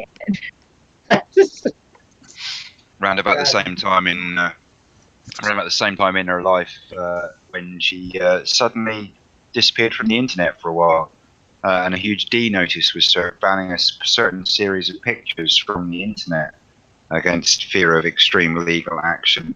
After her then husband Steven Seagal beat the living fuck out of her. You talking about Kelly LeBron? Yep. Yep. Her and Seagal used to be a couple, and he beat the ever-loving shit out of her. There were pictures up on the internet for all of about 2 days of her beaten within an inch of her life, and then mysteriously they all disappeared, and you can't find them anywhere anymore. But don't get me started. Ian posted a link the other evening, which I really wanted to comment on it. It was a thing about Seagal's just been announced as the US-Soviet I goodwill saw ambassador or that. something. Come on. And I really wanted to comment underneath, but it was one of those moments where I'm like, I don't want to steal somebody else's Facebook thunder.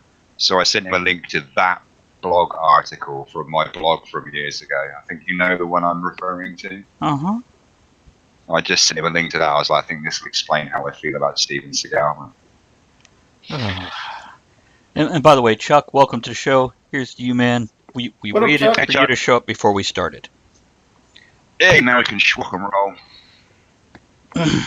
Okay, I got a pound of cookies and a half-pound bar. What the fuck?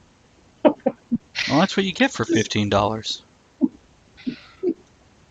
She was really cool. I do have to say, she did give me 2 little half-pound boxes, and she was very polite. But I got to say, as a customer, I've been on both sides of the counter, and on both sides, I appreciate the extra effort. A bit of extra effort. But, you make people feel welcome. You make them... I treat everyone like a lady and a gentleman. It's surprising how how little it takes sometimes to make a vast difference in someone's experience as a customer. I get it all the time. The one comment I get at work all the time, aren't you incredibly lovely and polite? Oh. And it's because I've had it beaten into me since a child. You show the utmost respect to anybody else that you meet until they give you a reason not to. So it's always, sir, madam, please, thank you. Tell your friends and can treat them like crap. Yeah, obviously. Any of my friends will tell you that how the nice guy I am at work is the flip side of the coin, and what they see is the release. I like to let my friends watch me release. Yeah, but if they call you on it, you'll always be there. You'll always be there. And that's why you have good friends. Yeah. That's why it's what we all have. We're all like obnoxious assholes, whatever. But yeah, absolutely. I'm proud of it. I still get postcards. I got a postcard the other day.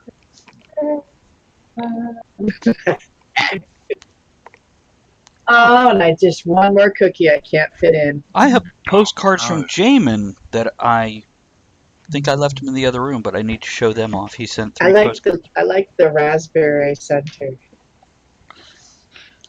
Good night, Skippers. Good night, Skippers. Good luck Good in night, West Skippers. Virginia. Good seeing you. You enjoy it there. It's almost heaven. Bob wishes he was at Cookie. When you're off of sugar, when you finally get it, it's like amazing glee for about 10 minutes, and then it hurts. Bob wants to be a cookie because he's enjoying the thought of being rammed into a half-pound box. Here's the half-pound boxes. Ed is twitching. We should let him read one more. Thank you, Artuso. Artuso Bakery, Little Italy. Been around since 1946. Artuso. Mamma We mia. love them. Come be a sponsor. Mamma mia, that's a good Wait, one. whoa, chill out. Did they pay us any fucking money? Do we all have cookies? So cut it back a little bit, all right? Jesus Christ. Just get it for 10 seconds. Chuck says, I can't think of West Virginia without thinking of Kingsman anymore. I guess that's part 2. Part 2 wasn't nearly as good as part 1. I still haven't seen that. Is it worth a gander? If it's free and you're bored. It has to do with American bourbon. Okay, Ed, go on. 32 years ago, Howard the Duck premiered in theaters. Here you go, Toei. Cosplay that. She says, when history is done, I have costume links for you guys to mock. Are we going to see a Howard Duck with all the Marvel? I would love to see a one-off Howard the Duck movie. done Who Deadpool style. cares? It was stupid the first time, it'll be stupid again. Well, he's Who appeared in cares? 2 or 3 different Marvel movies at this point. Guardians of the Galaxy, I want to say both of those at least in the end credit scenes. Yeah, I've seen in credit scenes, and I was like, okay, so when are we going to see a Howard the Duck movie? And nothing. Yeah. Well, I Anyway. think the next Guardians of the Galaxy just needs to have Howard the Duck in it. There you go. 26 years ago, Buffy the Vampire Slayer opened in theaters.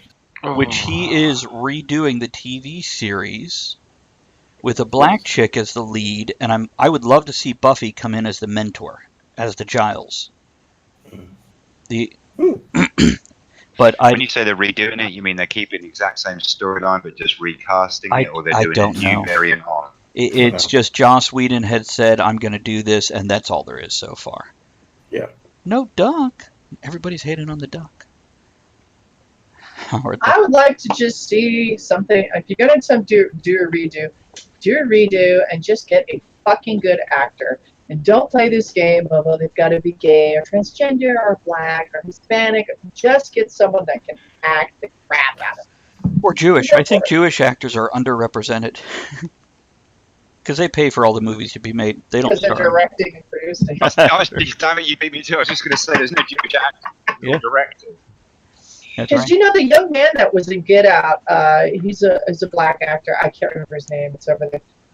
He was very good, and I didn't play that game. I just loved seeing him. He was very good at his job. Elizabeth, if you have Hulu, watch Cloak and Dagger. And if you're going to only watch one episode, watch episode 10. They did a beautiful story arc in that specific episode. I was dazzled.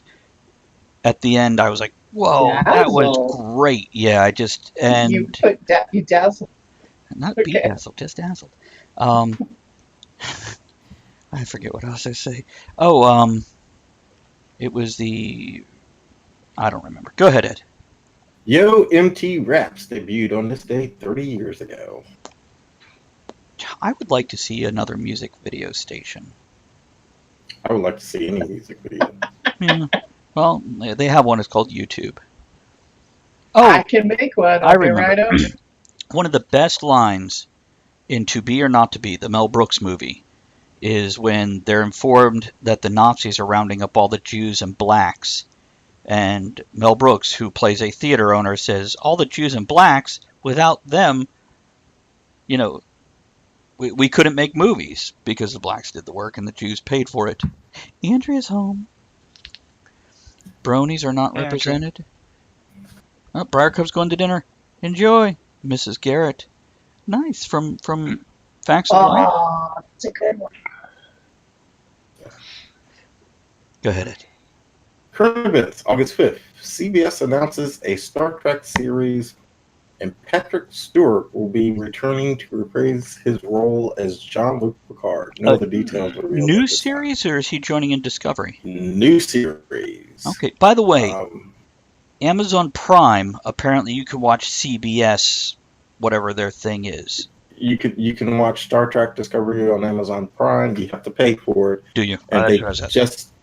they just announced today that the Blu-ray of the first season will be coming out soon. It's about damn time.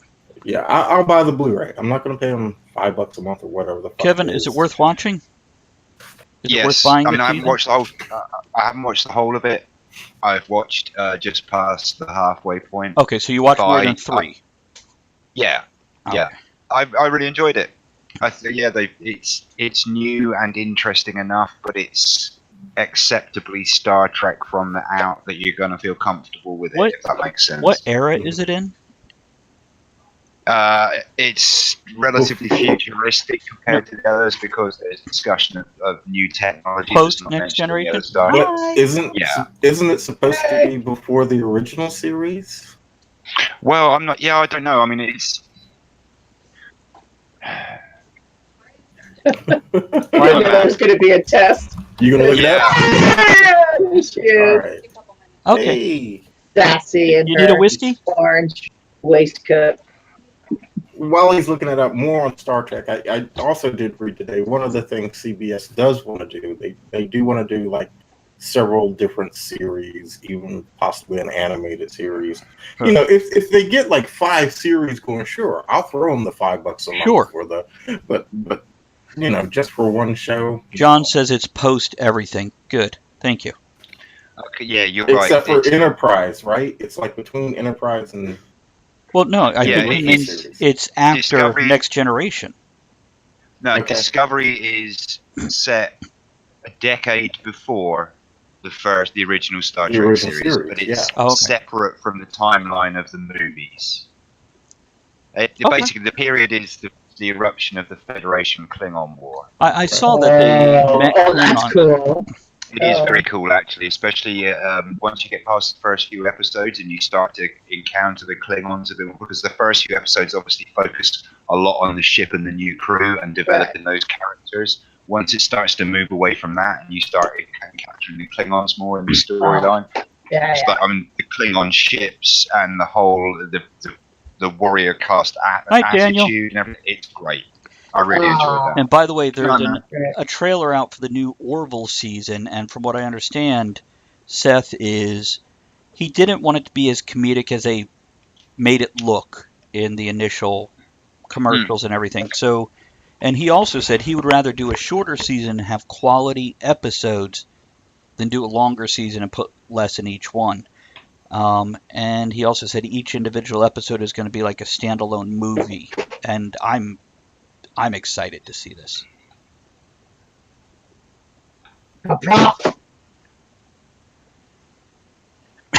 So hopefully Star Trek will be. Let's make Star Trek great again. Star Okay. Trek was never great. That was uncanny. I think we're just trying. my impression of my grandmother. I think we're just trying Elizabeth's next cosplay. I want to see a T-shirt that says "Make pickles great again." My pickles always been great. The movie I'm writing right now, they're yelling, "Don't eat the pickles!" Smacking food out of people's hands. What the hell? Do sliced pickles do the same thing? If you have like sliced pickles in your sandwich? Did pickles draw straws? Who is going to get chopped up and put into the tuna salad so the people eat them? Yes. Do they The one move, pickle gets the short one. do they move independently of their like pickle slices, like a little pickle slice chasing someone?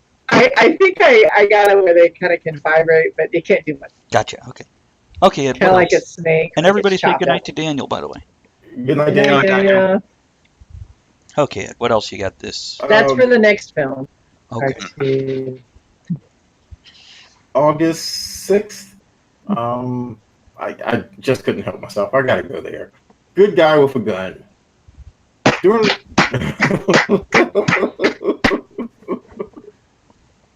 doing a preschool. Oh, Hey!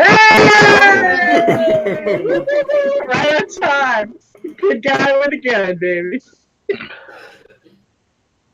during a preschool event, that was being held in a park in Titusville, Florida. A man opens fire on a crowd. He is quickly stopped by a guy carrying a concealed weapon, basically just a bystander that wasn't even there for the event, ventilated his ass. The only injuries were those to the assailant. In the meantime, in Chicago, one of the cities in the country with the strictest gun laws, we had over 60 people shot this weekend and 12 deaths. Damn. It's like half the And population of my island. The people have had it, and they're protesting. They want Rob Emanuel out as mayor, and they're begging the government. It's wild times right now. Andrea, how's work? Hey, baby. Oh, she's fixing her sound and everything. Oh.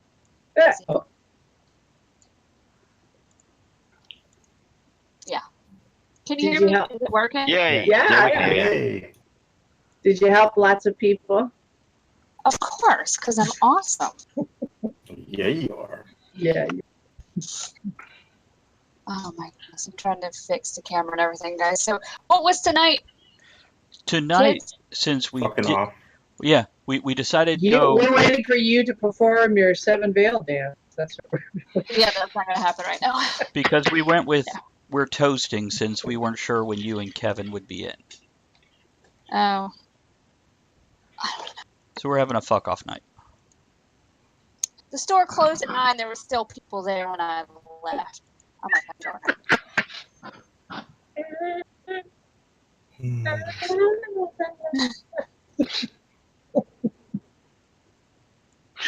Did somebody show up 10 minutes before you close? oh yeah. Oh yeah. I don't know. She needs a drink. Travis, get her a drink stat. I offered. She said she's gonna relax. Like, no, I need food. I spent my lunch money on yarn. I have a problem. No, you're doing it right, baby. You're doing it. So are we still in This Week in History? We Of course we are. Of course we are, yeah.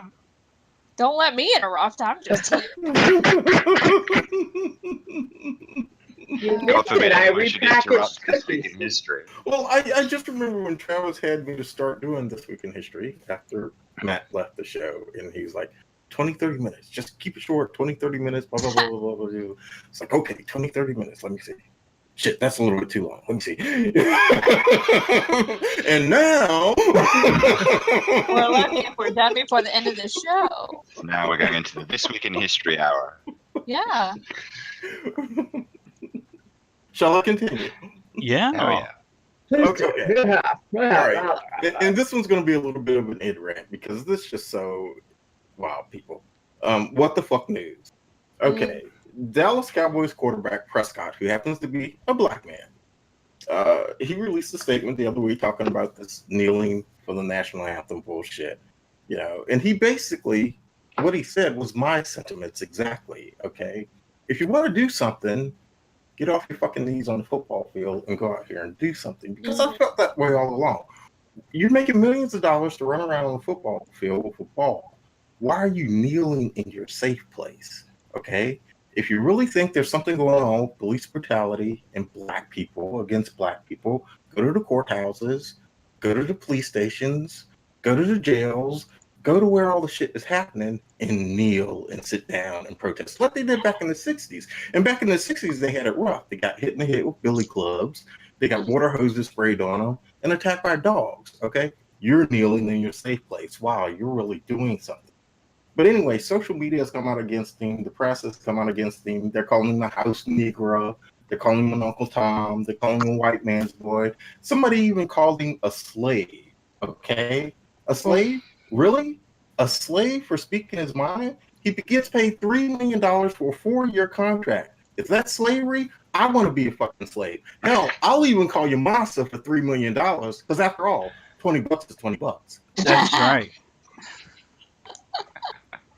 Oh, this is great. Clip that. You know, what he said is quite potent, quite powerful. In that their initial response is defensiveness, where they name call. It's like talking to a child. Hey, you're a child. Okay, okay. That's got nothing to do with children. I know grown adults who respond to challenges like that. I was about to compare it to some of the people at Amazon too. But you're right, Don't defensive. tell me what to do. Yes, ma'am. I'm so sorry. My mistake. Won't happen again. No, go ahead. Go ahead. Go ahead. What were you saying? She was telling you what to do. Oh, fuck off. I don't watch a football game for their opinion, for their thoughts, for anything You watch it for besides their their butt. athletic ability. Yeah. That's all I want. And oh yes, and muscles. That's it. That's all I want. And if we're here, since we're here, so if I may digress, in regards to soccer, it is shameful that they wear those enormous shorts on those amazing legs. You They did need to go mention back this to the last short week. shorts. She wants them naked. Hashtag short shorts. They're amazing athletes. We should see them. I'm going to find you a picture of Wayne Rooney in short shorts that's going to destroy that notion in your head forever. Bring it on. Bring it on.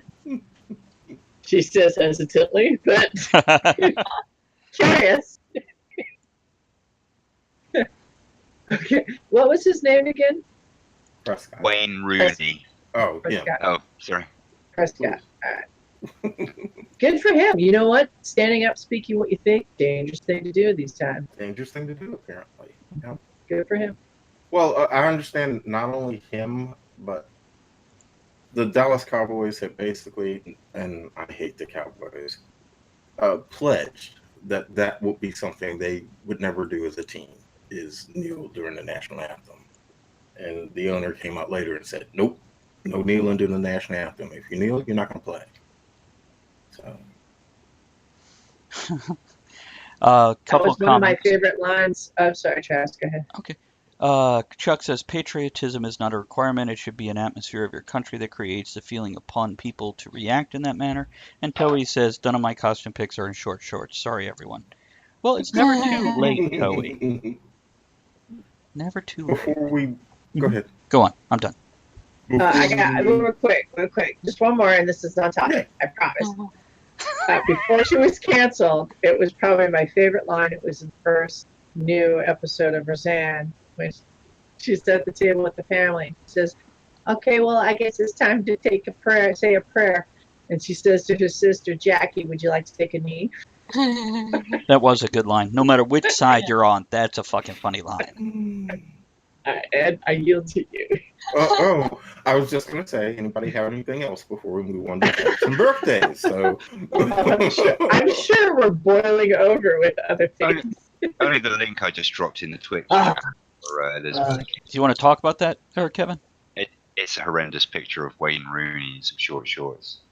Just scroll down a little bit when you hit the link.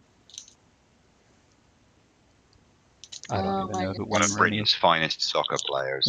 Is he related to Mickey Rooney? Maybe. No, Have you seen him in only shorts? in the sense of his general ugliness. Wayne Rooney is one of those incredibly talented sports players who, unfortunately, looks like he fell out of the ugly tree and hit every fucking branch on the way down. He's also quite famous in this country because he was caught having sex with a pensioner prostitute. Mm. A what prostitute? A pensioner. An old woman prostitute. Well, he was not an ageist. I mean, it's got to go for something. $20 is $20. That's That's not a terrible picture. I mean, the lollipop is more disturbing than the short.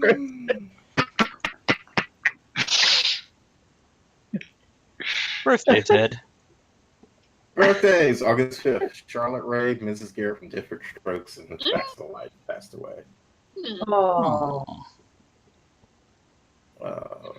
Birthdays. August 6th, 1911, the woman that brought us Star Trek, Lucille Ball. You want to explain that?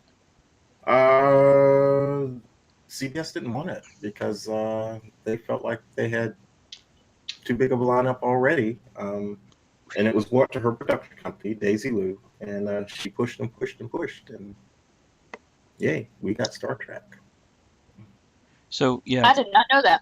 Well, it's one of those things, the fact has really come up lately, which is why I wanted Ed to explain it, because a lot of people are like, oh, there's not enough women in sci-fi. And if you go through the history of sci-fi, it was pushed, driven, and built as much by women, and perhaps not as much. It maybe if you did a percentile, but a large portion of the reason we are where we are today in sci-fi is because of women. Mm-hmm. Just like with what was it where they're like Wonder Woman? Oh, the first time we've had a sci-fi. Have you seen Terminator? Have you seen Aliens? Have you seen? We've had it, and it was well treated. All in all, it stands the test of time, for the most part. Yeah, we had it. We embraced it. We loved it. We just didn't make a big deal because it was a woman. Right. We were just like, stuff. Oh, it's a good sci-fi movie, and whether it was a woman or not never entered my mind. I just went, damn good movie. What else we Well, can do? it did enter my mind when I saw Wendell Hamilton's. By the way, the next one that they're doing with Terminator is essentially going after Terminator 2 and ignoring all the other Terminator movies. And she's in it. Linda Hamilton is in it, and also she's looking good for her age too, man. And they have another. I want to say it was they have another female casting in it who I guess is learning or whatever. But I forget who it was, but it looked pretty decent. Okay, who else have birthdays? Elizabeth. Oh, yes. Oh, she just looks like. Go ahead. I'm looking up soccer lids to show Kevin. Okay. All right, more birthdays. Close my document here. August 7th, 1975, actress Charlize Theron. August 11th, 1921, author Alex Haley. August 11th, 1967, comedian, TV host, and podcaster Joe Rogan. I actually kind of like his show. I kind of dig his show too. Yeah, so, it's a special watch with Chris. I was like, I really dig his shit. Yeah. Yeah, go watch the one with Chris Rock, and they talk about racism in comedy and how it's actually not a bad thing. Yeah. And, how they talk about Tropic Thunder, where I think it was Chris Rock. He invited Tony Stark. What's his name? Robert Downey Jr. It was that was the one he did. Richard Downey Jr. Robert Downey Jr. Robert Downey Jr. But it wasn't Chris Rock. It was Ray Charles. Jamie Foxx. Yeah. Jamie Foxx. Yeah, and they talked about Jamie Foxx invited Robert Downey Jr. and he says we're going to do a movie where we're all Mexicans, and Robert Downey Jr. said, in this day and age, no. And he's like, come on, you played the best black man. And when they were at the party, Jamie Foxx actually went, when he was introducing Robert, he's like, here's the man stealing all the black men jobs. All the black men jobs. But okay, go ahead. And we'll get to the comments in a moment, guys. Give us just a second. We'll respond to those. Sorry. August 11th, 1983, Thor himself, Chris Hemsworth, was born. 83. And He's a I know. He was born the year I was graduating high school. I still like him, though. He's got such a pleasant personality from everything I've seen. And personal birthday shout out tonight to my bro, Scott Bushway. His birthday's on the 8th. Happy birthday, Scott. Yeah. That's the only one I had. It's got a couple comments. Chuck says, this day in history, Goldberg from the Mighty Ducks only looks 39. Looks like a grandparent and arrested. He veered from the V formation big time. And Toey says she sees guys like that at Walmart all the time with the big lollipop and everything, Toey. My poor lollipop, bip, bip, make my heart go giddy up, bip, bip. There you Wow. go, Kevin. I just posted a picture. Oh yeah, That's- Ronaldo's legs. I so want to sculpt those legs. Overdrive, we are celebrating you being here, buddy. Let me pour another whiskey and Whoop, whoop. raise it in Cheers. your honor. Just be careful with admiring Ronaldo's legs. Do it from a distance, so the fucker can't bite you. Yeah. We had a few folks show up late, so we took the topic and set it aside. Instead, we're just toasting people tonight. So we're just having a good old time.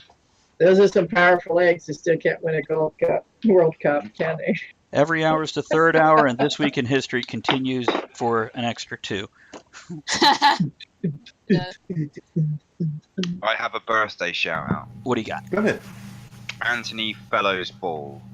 None of you. Yeah, I know. It's a Just his double- ball? It's a Just double one. barreled surname. Fellows Ball. It's a hyphenated surname. That's a good name.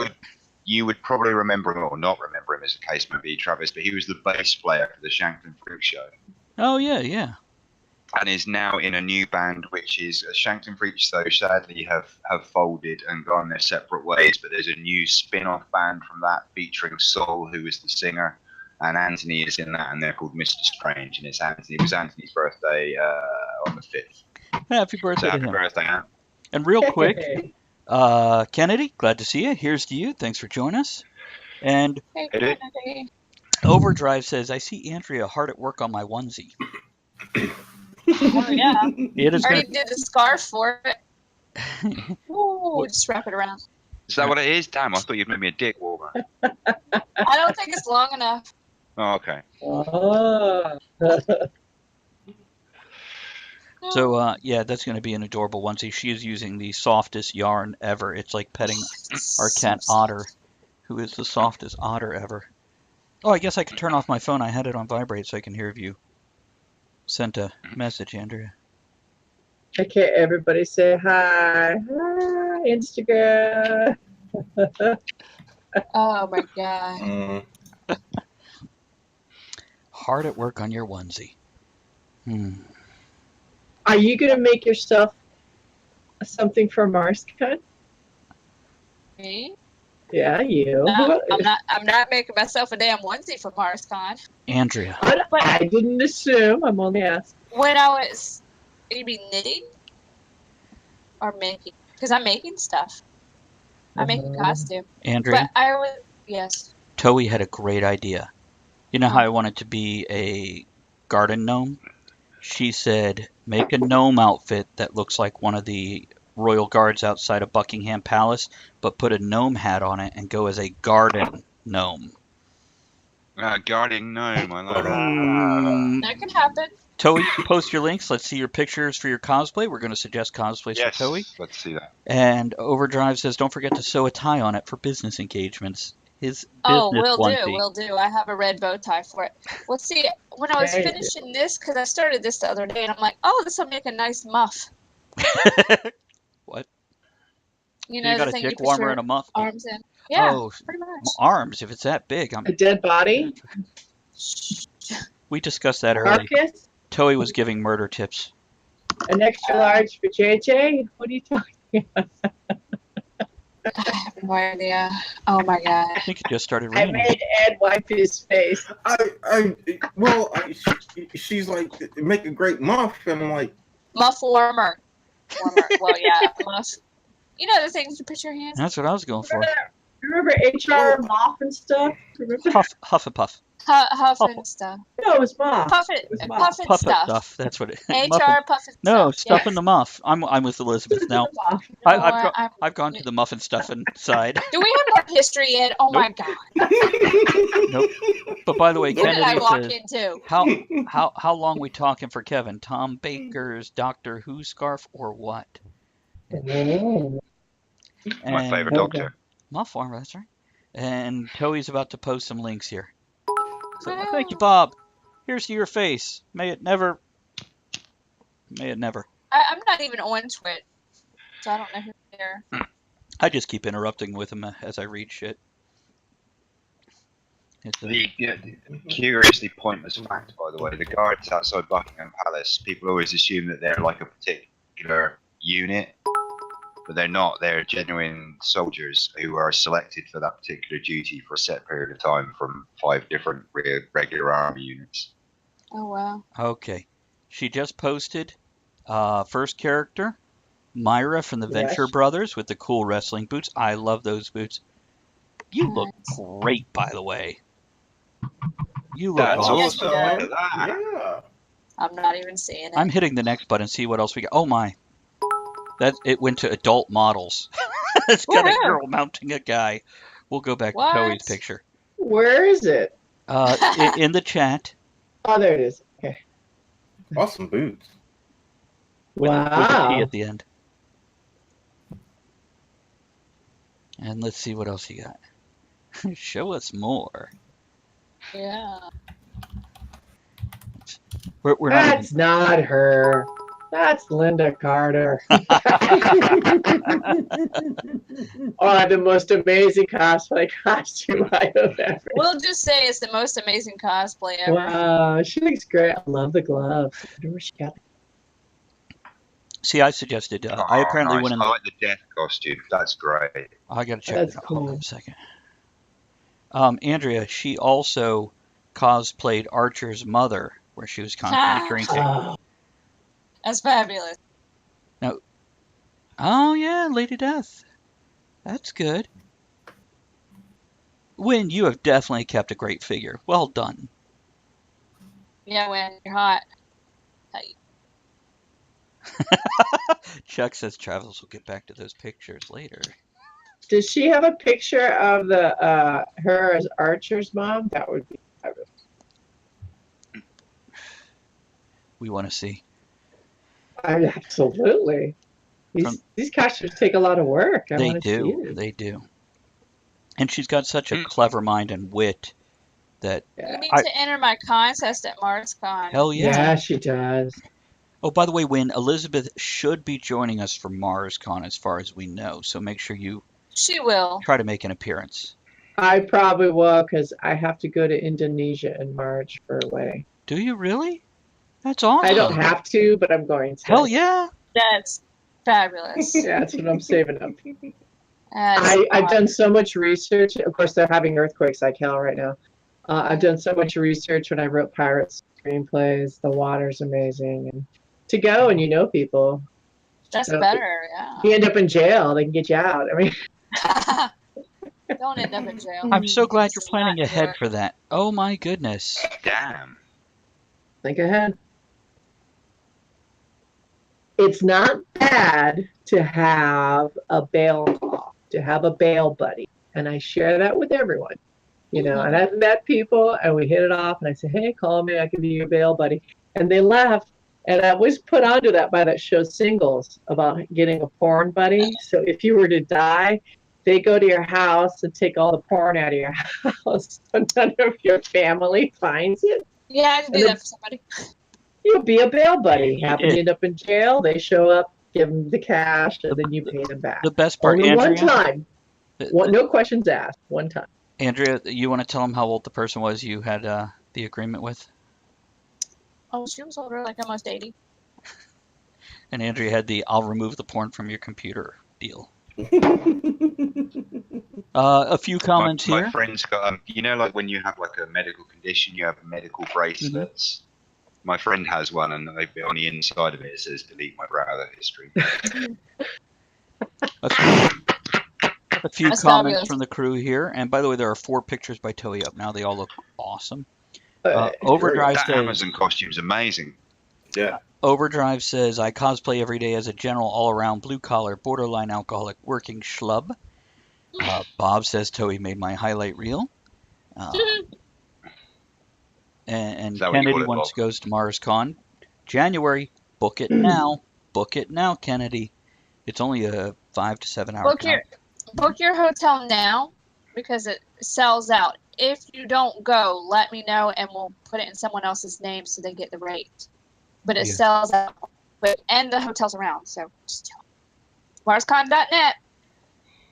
Chuck says, how much is a Tesla Virgin charging for space fare to Mars? And then also said you have a pre-played plan for porn removal, right? Yeah. I'm not worried about it. It's I got Andrea. If anybody finds my porn, psh, I got nothing to worry about. It's all pictures of Andrea smiling at me. I don't have any porn, but I've written some pretty good sex.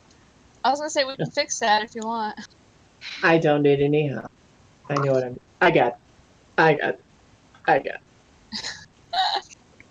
do a lot of research. Hands up. I got this. Yeah, you do. Yeah, I've written some pretty steamy sex. Don't you worry about that. That's And I fair. wrote a sex scene that's going to piss people off. It's going to really piss people off.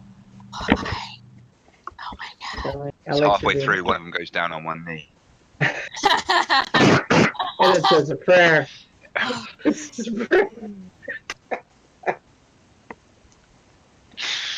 Oh, hold on. Third hour music. We're Oh my going to the god, third it's hour. not, fuck me though. All my usual bullshit earlier. I'm really Time for the tired. roll I'm call jumping for on, our but I'm late not going to night, stay for longer than the inappropriate, first slightly hour. intoxicated, Whatever. and very naughty music hour. I'm blinking, it's the This is fucking where the third faint of hour. heart Well, you swoon, got parents time. put children to bed, I got all the time in the world. I'm only get putting a steamy. 15-hour shit. So pour another drink and 4 strap hours after the yourself show. in. Yeah, It's me gonna too. be a bumpy Me too. ride. You work tomorrow?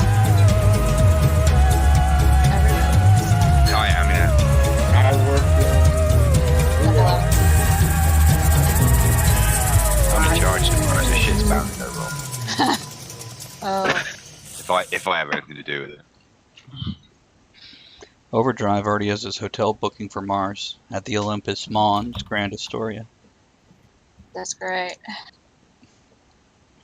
Good times. Welcome to third hour. I'm sharing a room with you two and Aiden. If Sharing a it room with you goes. too. Which Bono's a real bad snorer, apparently. Is that what's going on? Yeah, All right. you're What's- good with that. I'm good with that, but if I get this job, I'm going to rent my own room. Oh, Well- then you should We're okay with that too. Book a room now. book it now All right. because I, if not, it won't be there. Because sometimes I just like to take a bath or shower, I'm never in the room. slam beers. No, but I don't, I'm just saying. when it's your child, that's one thing. It's not my child. Sometimes a lady wants to do lady. Slam beer, shotgun some beer. Oh my god.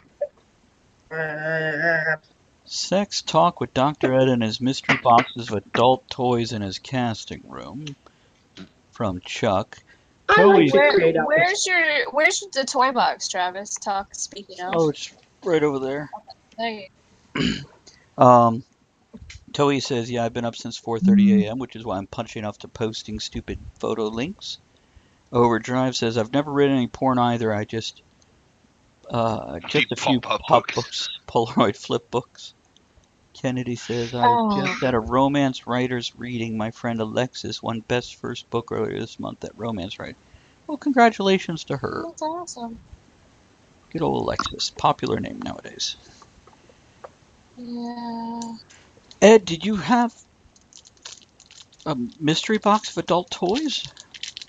Not to my knowledge. It's not a mystery to me or anybody that enters my house. I mean, it's right there in the open. Yeah, it is. I've never even paid attention. It's like the lucky dip box of fate. I have written erotica under pen names and decided I just don't enjoy writing enough I've done the photography for book covers for some erotica stuff. that I wrote. I have a friend who specializes in extreme boudoir photography, I think would be the polite way of putting it. I'll put it in play because I don't understand what that means. She takes amateur porn shoots of people. Nice. Yeah, Like going do for that. a normal photo session, but extremely pornographic. Yeah, people used to hire me to do that. She used to shoot for magazines like Bazaar and Fetish World and stuff like that. See, now you got two friends that do it because Andrea also. Well, mine was more for private stuff. People would hire me for pictures. Mhm. $20 is $20, whatever. Just don't You know touch it. me or my camera equipment. We're good. That's what I used to say when I used to dance. $20 is $20. Put it right here. That's what he said immediately afterwards. Wow. If your sack hangs low, you could just tuck it underneath and wrap it over. Oh my God. Oh, speaking, Andrew, I found some of your piercings in the dryer. My what? Piercings? Oh, Two my red ones? earring thing. Oh man. Yeah, we'll go with earrings. They're plugs for my ear. You don't have to explain. Let me explain to Chuck real quick.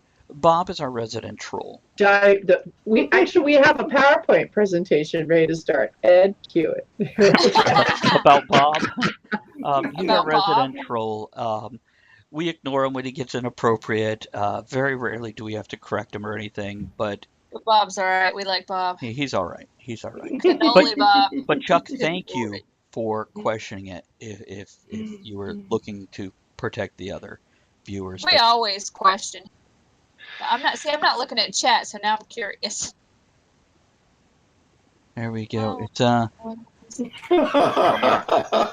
laughing at Kevin there? Yes. And Overdrive Young says, Switch. congratulations, Overdrive. He gets 3 more days, finally gets his week off after 5 weeks straight. See, I'm fucking moaning about my work schedule. Man, that sucks. 5 weeks straight without a day off. Fuck that. Well, he works on a offshore thing. Oh, okay. All right, fair enough. Even so, fuck that. What do you do with a week off after working for 5 weeks on an offshore thing? Do you live close enough to go home? God, I hope so.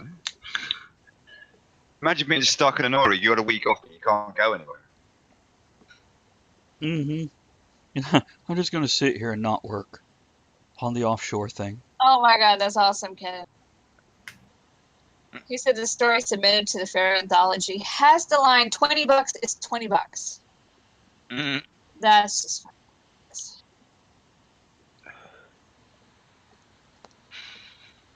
Now somebody needs to work in, hey, the fairies are getting toasted on Talk of the Tavern. There we go. I think we need to have a show like this at least once a month. What, where I come in late? No. Kevin's kind of on time. It's better coming late than not at all. I was 20 minutes late tonight. At least you can. Oh.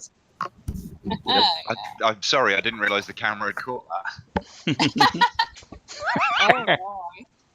It was when you wiped off the camera that we noticed. It was when Elizabeth sent me that picture of Ronaldo's thighs. It was all that talk about soaking your meat in the yogurt.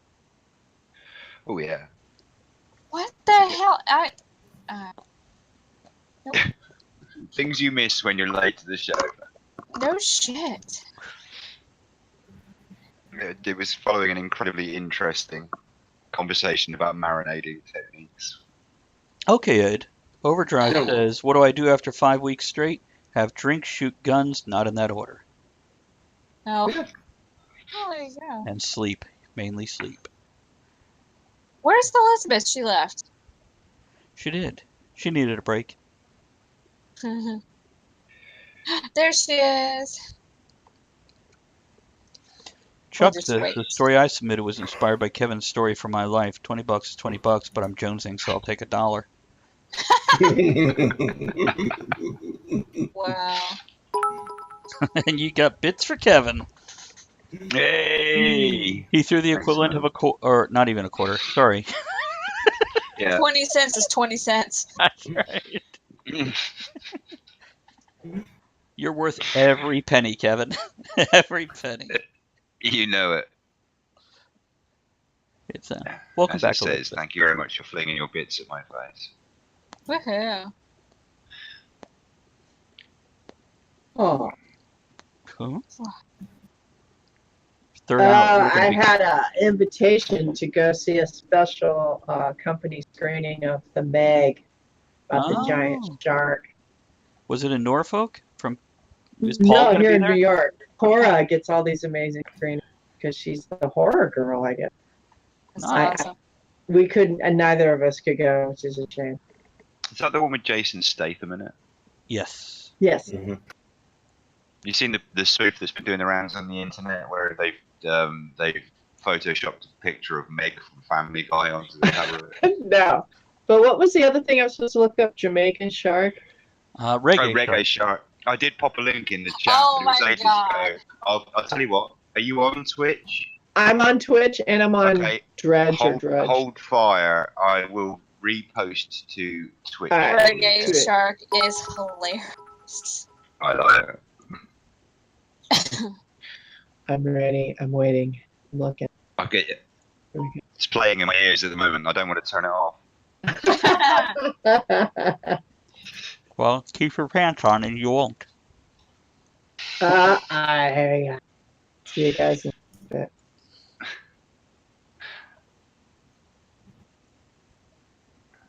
We'll give Elizabeth whatever it is, 2 minutes and 53 seconds to enjoy that. She's gonna start singing it. There are lines in it that even now, just crop up every now and then in my head. Yeah, Kennedy, there's like three versions of it or something now. part 1 Yeah, they and did. part 2 made by the same person. Part 3 is made by somebody else. Yeah. It's in the key of awesome. Oh my goodness. So, and yeah, we'll keep the good parts coming, Kennedy. The whole show is a good part. Yeah, it is. The cats are so happy that I'm sitting at my computer. Harry isn't here. Harry wasn't here. Where'd he go? Oh, where the hell he went?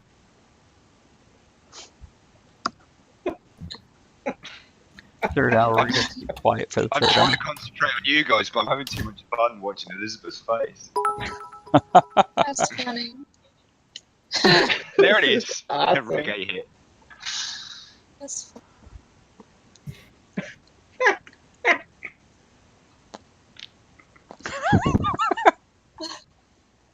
Who would have ever thought something so stupid would be so amusing I know. for I so know. long? It's great though. Ed, have you seen Reggae Key, Shark? I can't remember who it was, but it's the Key of Awesome. Key That's of it, Awesome, yes. Mm-mm. I'm dancing to it. I can't even see it, but I feel it.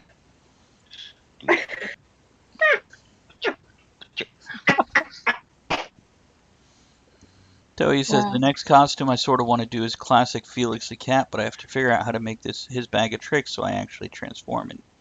It actually transforms into other things. Oh, that'd be. Mm. It's Transformer more than meets the eye. Anything else for Toei that she can do? Any other ideas or thoughts? I don't have many thoughts.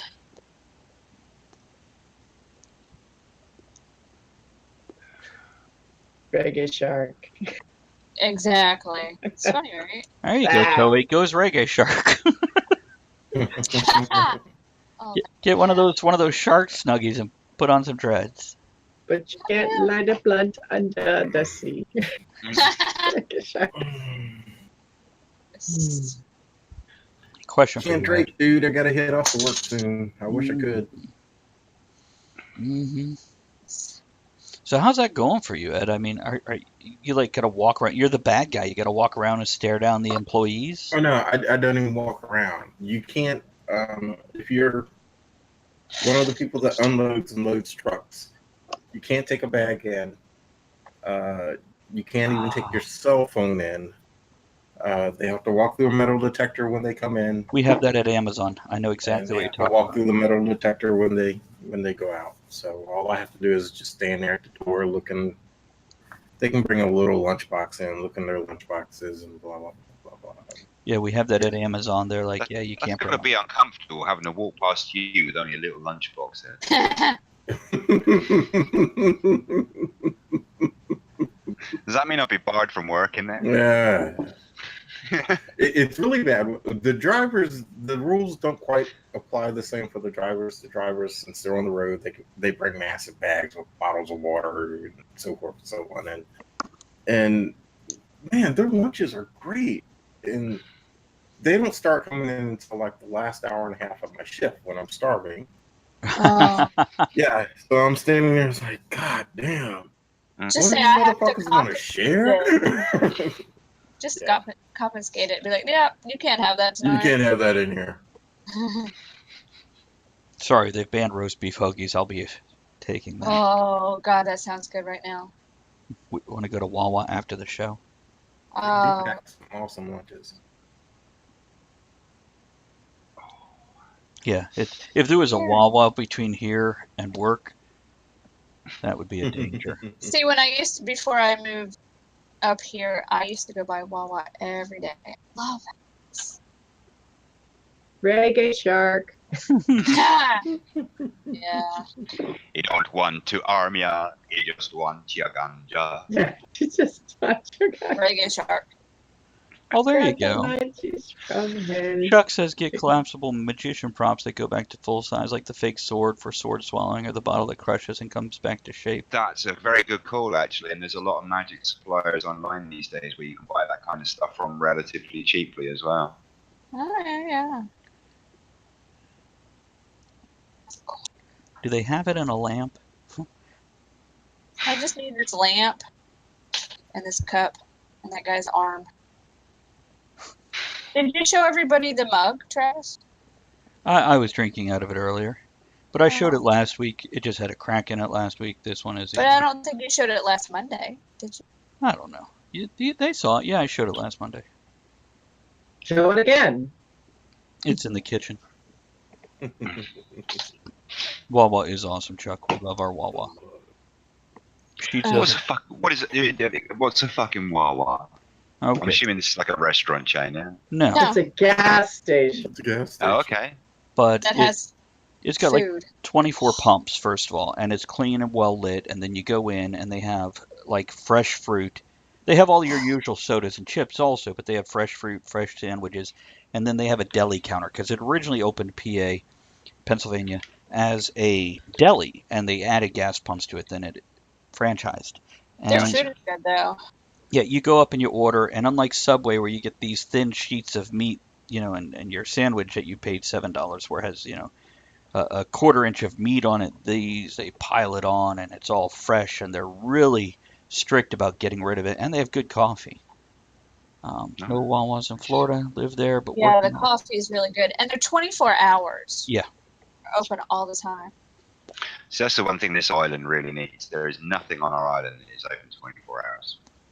If somebody did that, they would make. That's not what I have. Yeah. You want food? I bet You want there's food? somebody. Drink? Yeah. Oh no. Yeah. I just call your mother. Human She's open 24 hours. You know that. So there's nothing, Not without a reservation. Nothing. That's right. Anywhere. I That's- definitely have Everything- reservations. the latest you'll ever find anything. I mean, you get the occasional kebab shop or something that's open to like 2 a.m. or something, but beyond that, no, fuck you. You want Wow. tobacco, you want supplies, anything. Most places are closed Wow. after about 11 at night. Good night, Toey. By the way, your icons Good night, look Toey. great. Good night, And Toey. add to Good the night, Toey. subscriber Yeah, badges. thank you very much for sharing those pictures with us. Bye, You look Toey. awesome. Most generous. Regarding You know- the subscriber badges, Toey, I saw another person who did theirs. It's a regular icon they use, but they did them in bronze, silver, and gold. And I like that Yeah. idea too. What's fun about the Wawa is they do make their bread there, and you can get Yes. very good. And I like a cold sandwich. Oh, I have Here's to the thing. commend them. And their coffee bar, they don't just put out 2% milk. There's a variety of milks and creamers. There's a Yes. variety of whipped creams. And real Well- jugs of creamer instead of the little Yes. machine you press and it Not the puts out a little- quarter ounce. and the thing is, I've gone in there, and when they make their bread and they have too much and they have to bake more, they'll give you bread, A bag of bread. a bag of bread. 20 Fresh bucks, man. 20 bucks. Free. They're throwing Free, it it's away. free. Yeah. They're like, oh, I we don't miss want to throw it making- away. You want I some might- bread? That's what I might do on my day off this week. I might make some bread. There you go. I haven't made bread for ages. I miss Me doing it as well. neither. It's a very therapeutic thing. And Kevin, if you're not watching, like 5 different people are describing Wawa for you. Okay. Yeah, I kind of, We were just talking about the Meg, and on my LinkedIn page is the Meg premiere in China. Because it's listening to you, so that's why it's up there. Overdrive, I agree about cranberry juice. Now, see, I disagree. I like cranberry. Me too. It's But dry. conversely, I agree. But then on the other hand, I agree with him. I hate the pairing of turkey and cranberry. I just don't think they go together at all. No. See, I don't like cranberry juice because it's dry and bitter like my grandmother. Well, Oh, quit I licking your don't know. Every year I make a cranberry relish just out of cranberries, water, sugar, and like orange zest. But then I put orange juice in it even, and then I cook it down. That is phenomenal. The next day when you make your cold turkey sandwiches, it is phenomenal. Well, then it's a flavoring instead of an overpowering flavor. Because I Oh, like, sure. yeah, Well, it's an the accent. only thing that should be overpowering is Amazon Kitchen. Everything else should equal. I'm gonna have to dress differently when I cook Thanksgiving dinner now. Oh, 1 year That's not what I heard. 1 year I got all these brown paper bags, which was hard to get in the stores. And you know when you're in kindergarten or elementary school, they have you cut out the vest and then the little pilgrim hats. Yeah. We did that. They made you clothes out of paper bags. Uh-huh. I made Tell the you what- kids and everybody wear it. It was funny. I tell you what, cranberry does go really nicely with is bacon. And vodka. Ooh. Proper salty, crispy, well-cooked bacon. Mm. Bit of cranberry, maybe some soft cheese, something like a bit of brie. Yeah. You Yeah. get those three together in a sandwich, man. Now you're talking. That's it. I'll cut a bitch for a sandwich with those three. See, when you That's why I'm sorry, go ahead. I was going to say, Kevin, when you come out here, we have to take you to a Wawa. Mm. That's And a why I Wegman. like certain sweet butter chips. Pickles, I'm saying sweet butter pickles, whatever. They're sweet, and then you can slice them just right to where they add that tartness to a sandwich, that cleansing rinse when it gets a little dry. Yeah, I love that. Love that game. Bread and butter chips. That's it. Bread and butter pickles. Sorry. I'm so hungry, I would actually eat. I don't want to Me? What? 20 bucks, 20 bucks, all right. I'm hungry. I did not eat.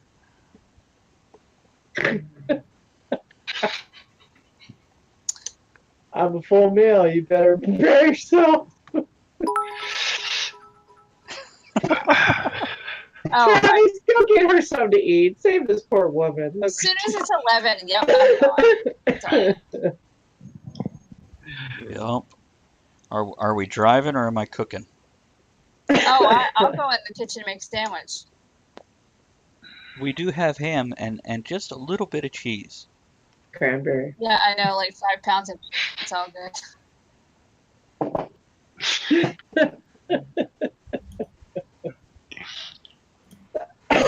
Oh.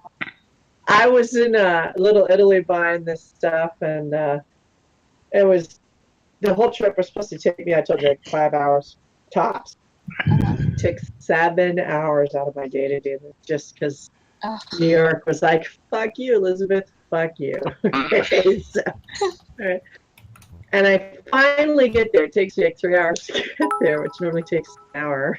So, Wow. and I order food, and then there's a bar in this area. It's called the Bronx Brewery. And I look over and I'm like, oh my God, when did they open? And they said, not until 4. And I had this look on my face. I don't remember what it was, but she said, but we have beer here.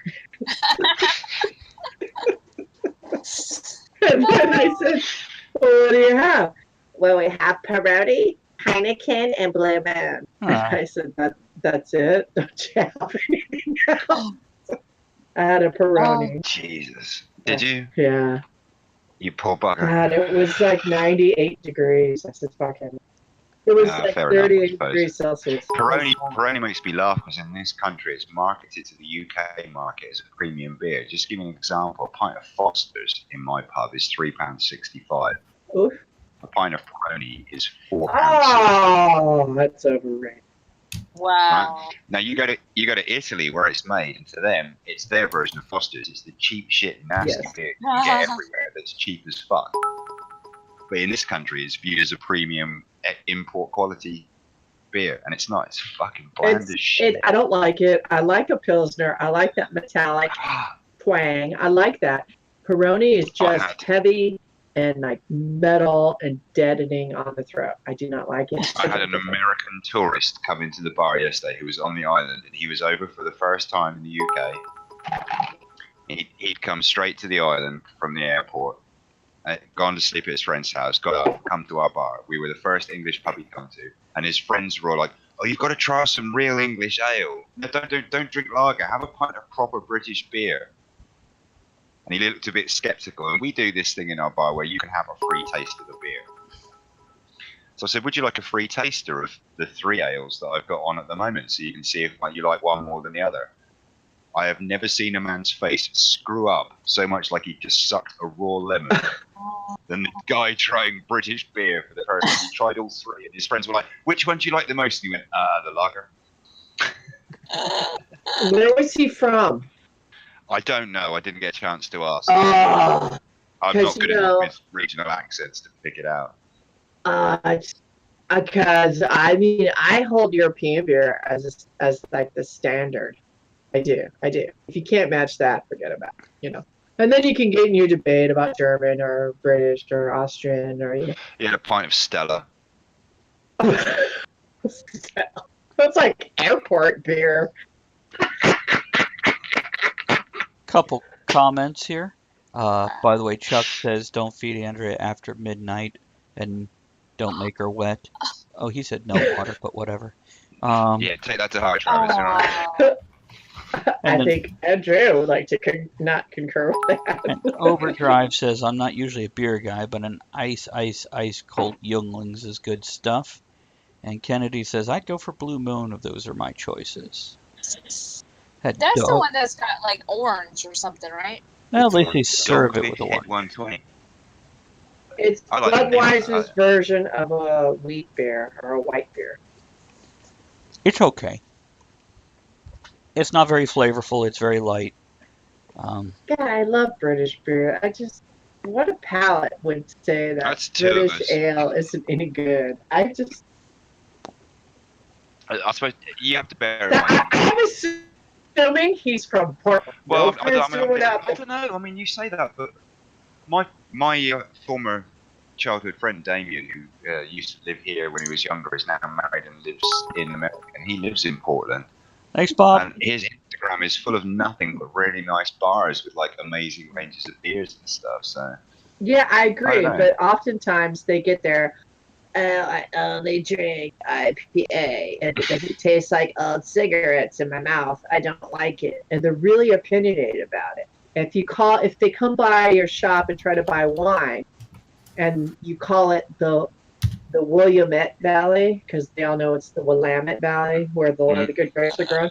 If you call it the Willamette or Willamette, they get really out of shape, and they'll say things to you like, "It's Willamette, damn it." And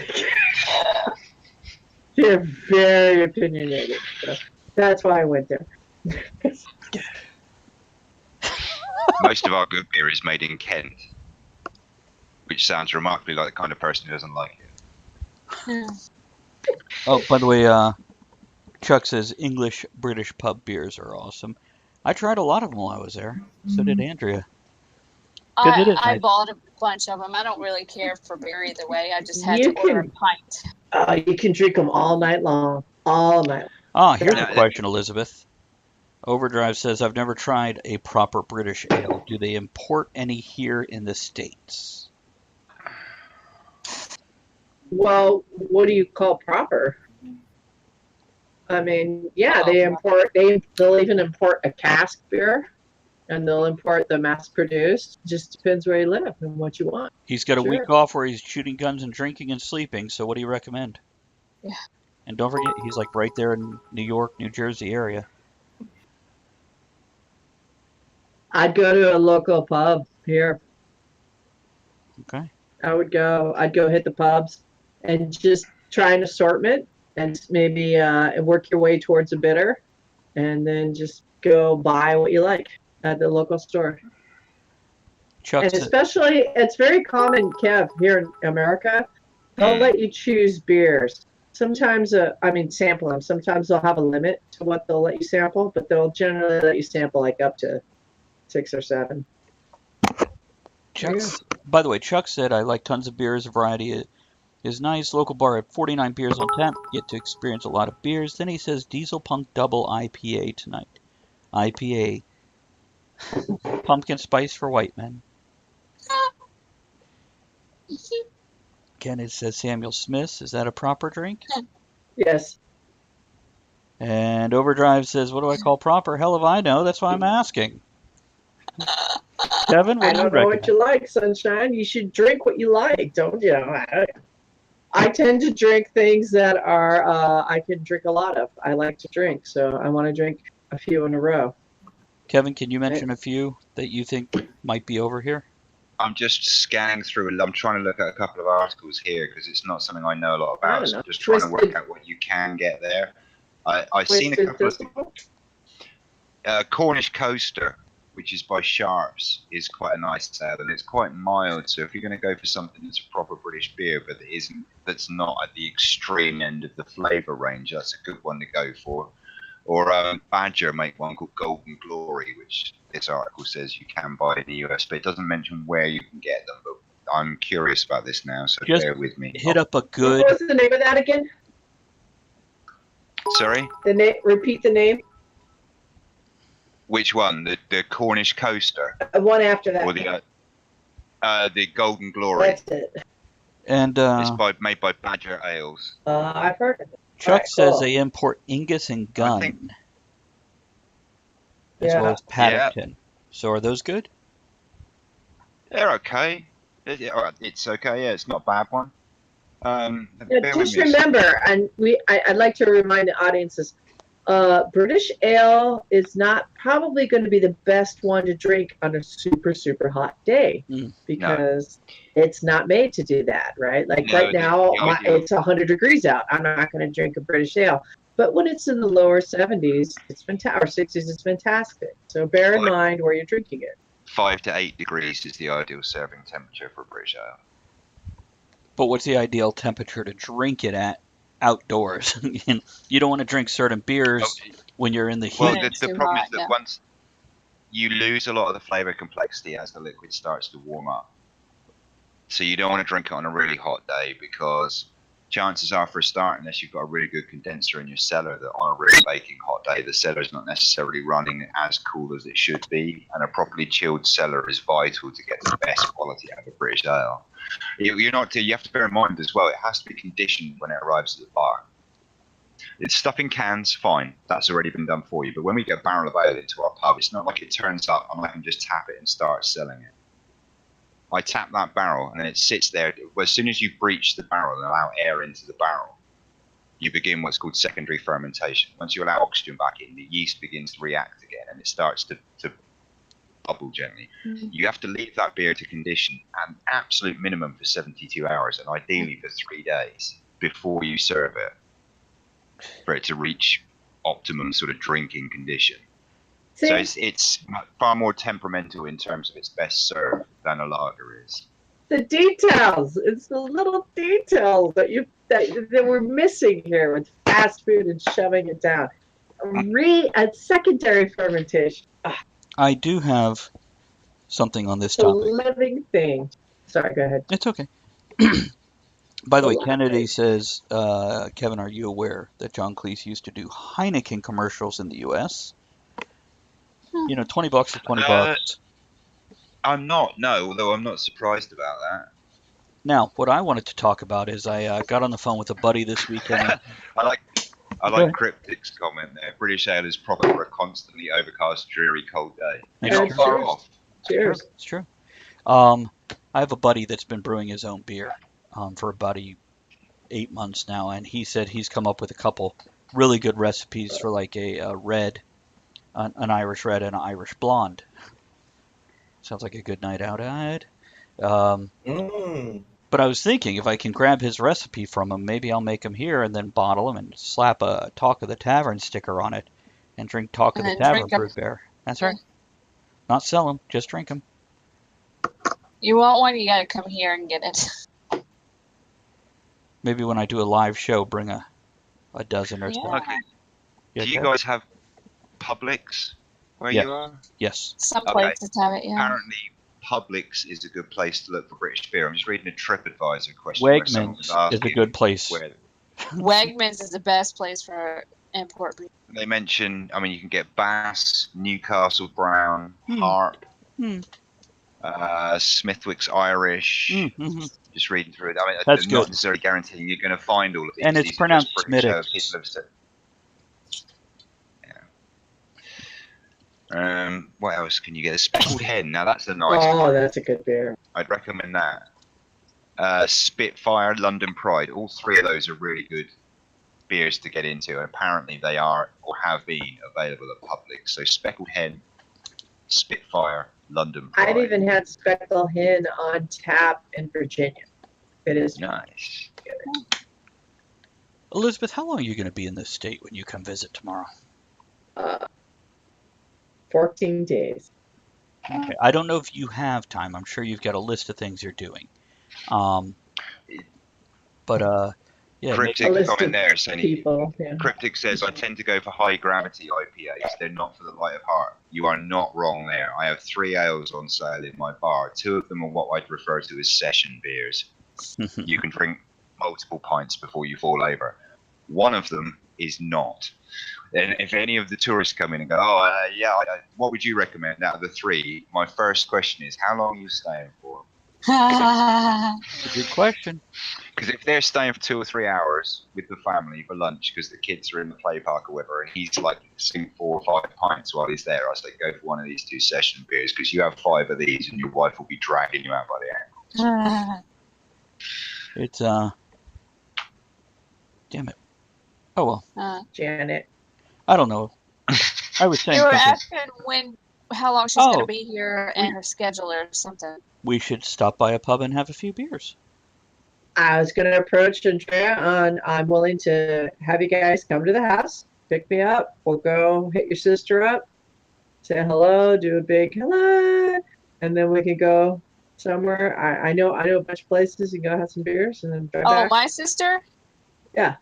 Oh, she went home yesterday. All right, well then just come to my house. We'll go in town. We'll get some beers. We can do that.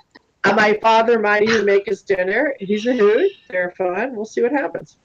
It's a big house. You'll love it. Do you have away from the airport, right? Yes, I do. I'm going to rent a car because I have to go to my friend Jim's house. He's my wine guy, and he's the one that gets me the access to these really nice wines. And he's very lovely, and he always includes them in his orders because he spends $1,000 on wine, and he never charges me tax. And I'll buy a bottle because But I bought my father a very nice 2005 Chateauneuf. Nice. I don't know if my father's going to be able to drink it. If he has to give up wine, I'm drinking it alone.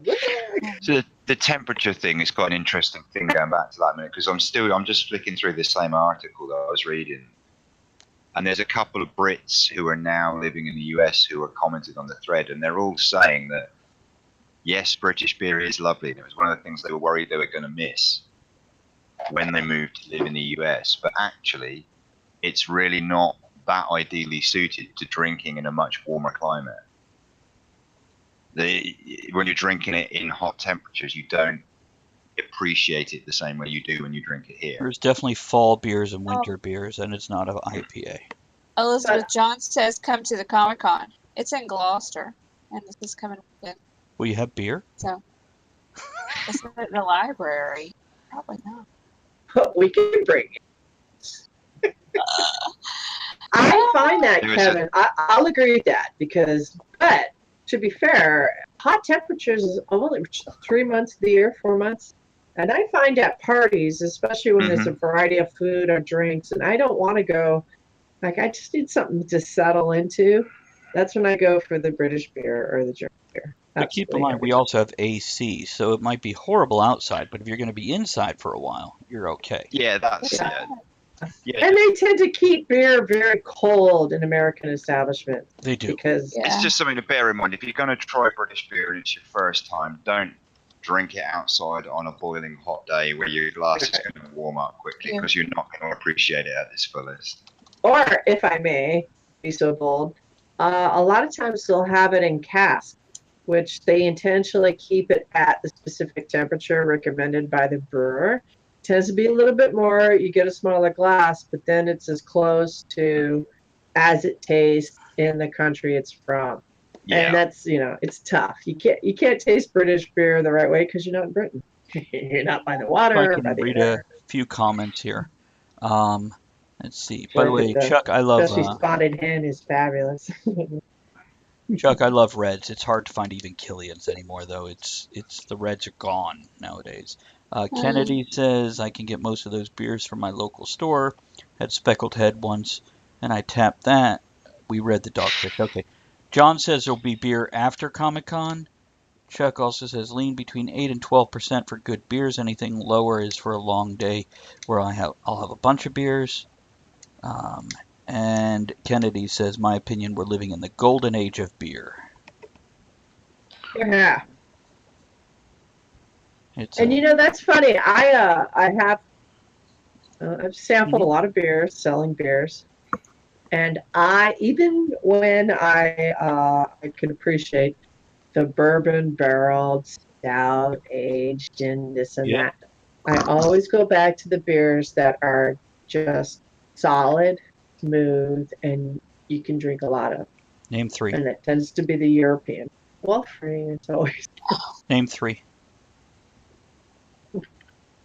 Elizabeth. And you'll be 5 pounds lighter the next day. Elizabeth, can you name 3 of your go-to beers? Oh, I'm sorry. Is that what you said? Yeah, name 3. Hofbrau Oktoberfest is fantastic beer. Right on the spot. That one's done. Okay, hang on. I remember I'm in New York. Hofbrau. I love a Guinness. Sorry, I do too. I enjoy Guinness. And I do. I'm going to once again say Spotted Hen is fabulous beer. Okay. I haven't gotten it up here in a while, but I'm going to go when I go to Virginia. I'm going to grab one. Go to Wegmans. They have it. My friend Simon drinks John Smith Bitter as his go-to drink. But every time he goes out on a session, his first pint is always a Guinness. Now, define session for me. Is that like a long drink? You're going out, yeah, you're not just going to the pub for a couple of pints. You're going for a few hours. And he'll always have a pint of Guinness first. And people who've known him for a long time who notice this will often comment and they'll say, if you drink nothing but he's a religious John Smith drinker, he'll drink hardly anything else. And I said, if you love John Smith so much, why is your first pint always a Guinness? And he said, because that way I'm not drinking on an empty stomach. True story. Yeah, And because the it's Guinness- like bread. Yeah, and it won't ruin your taster. An IPA would ruin your taster for a while. Oh, I Guinness. don't like IPA. no. I sent you something, Andrea. Oh,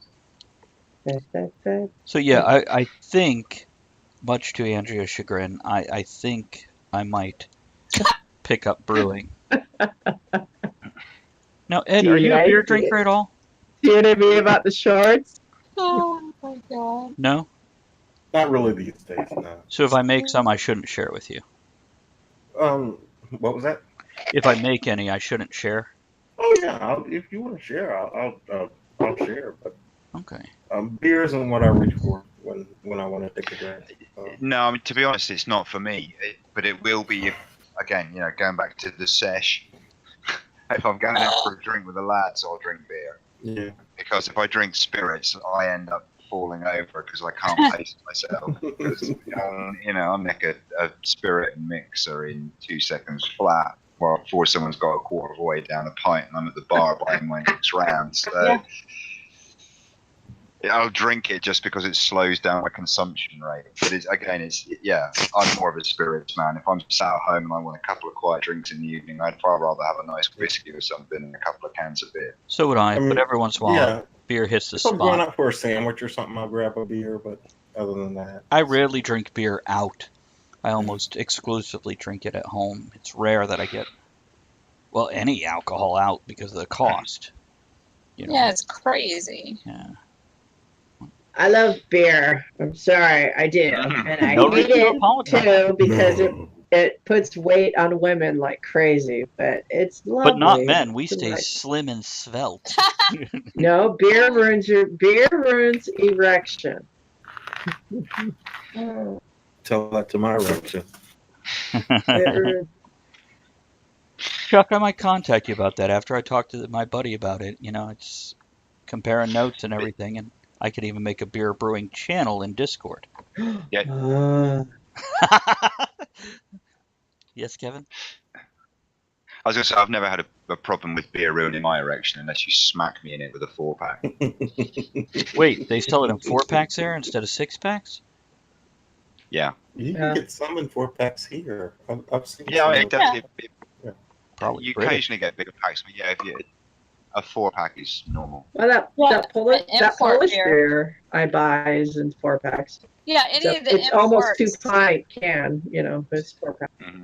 Yeah, they're Yeah, not the 12 import ounce cans. stuff is, but not here. So. But they're cheaper than regular beer, and they're higher in alcohol, and they're maltier. better usually. Yeah. They're very good. Well, it sounds like we need a Just- beer I tasting don't even know show. if you.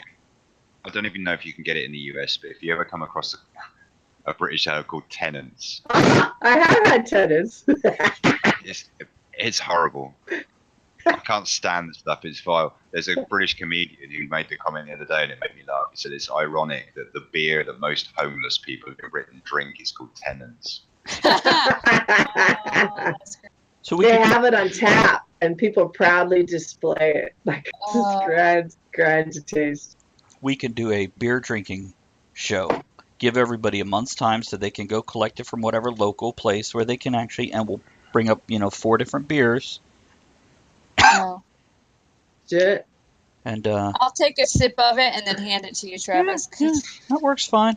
And then, but if we post it ahead of time, like in the newsletter, then people like Chuck who everybody can go pick it up If you and want to join in, yeah, you can go and search drink your along local with stores us. and Yeah, stuff. it's and a month's time in case you got to get it from a little further away or make a special trip out of town or something. I will, because I know my friend Damien is a big lover of finding British beer because it reminds him of home. This is the guy in Portland. I'll drop him a message and I'll just say to him, hey, this is what we're thinking about. What do you know can be easily obtained over there? There you go. And then just also include in that message, great, now ship it to these 5 different addresses. Yeah, no, if you could just send it to the following addresses. Yeah. That'd be great. That's what's amazing about New York. If you have the money, Mm. I can have it delivered to my house. Anything.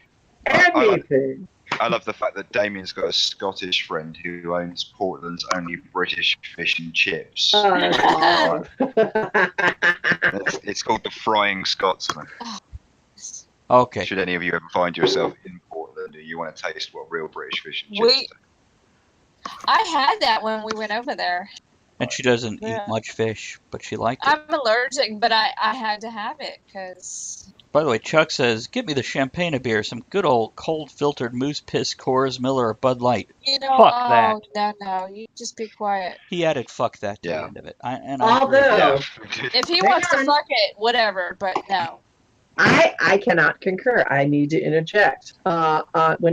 In Virginia, when I was working on sets with a friend, and it would be 110 in his garage, humidity, sweat is running off you.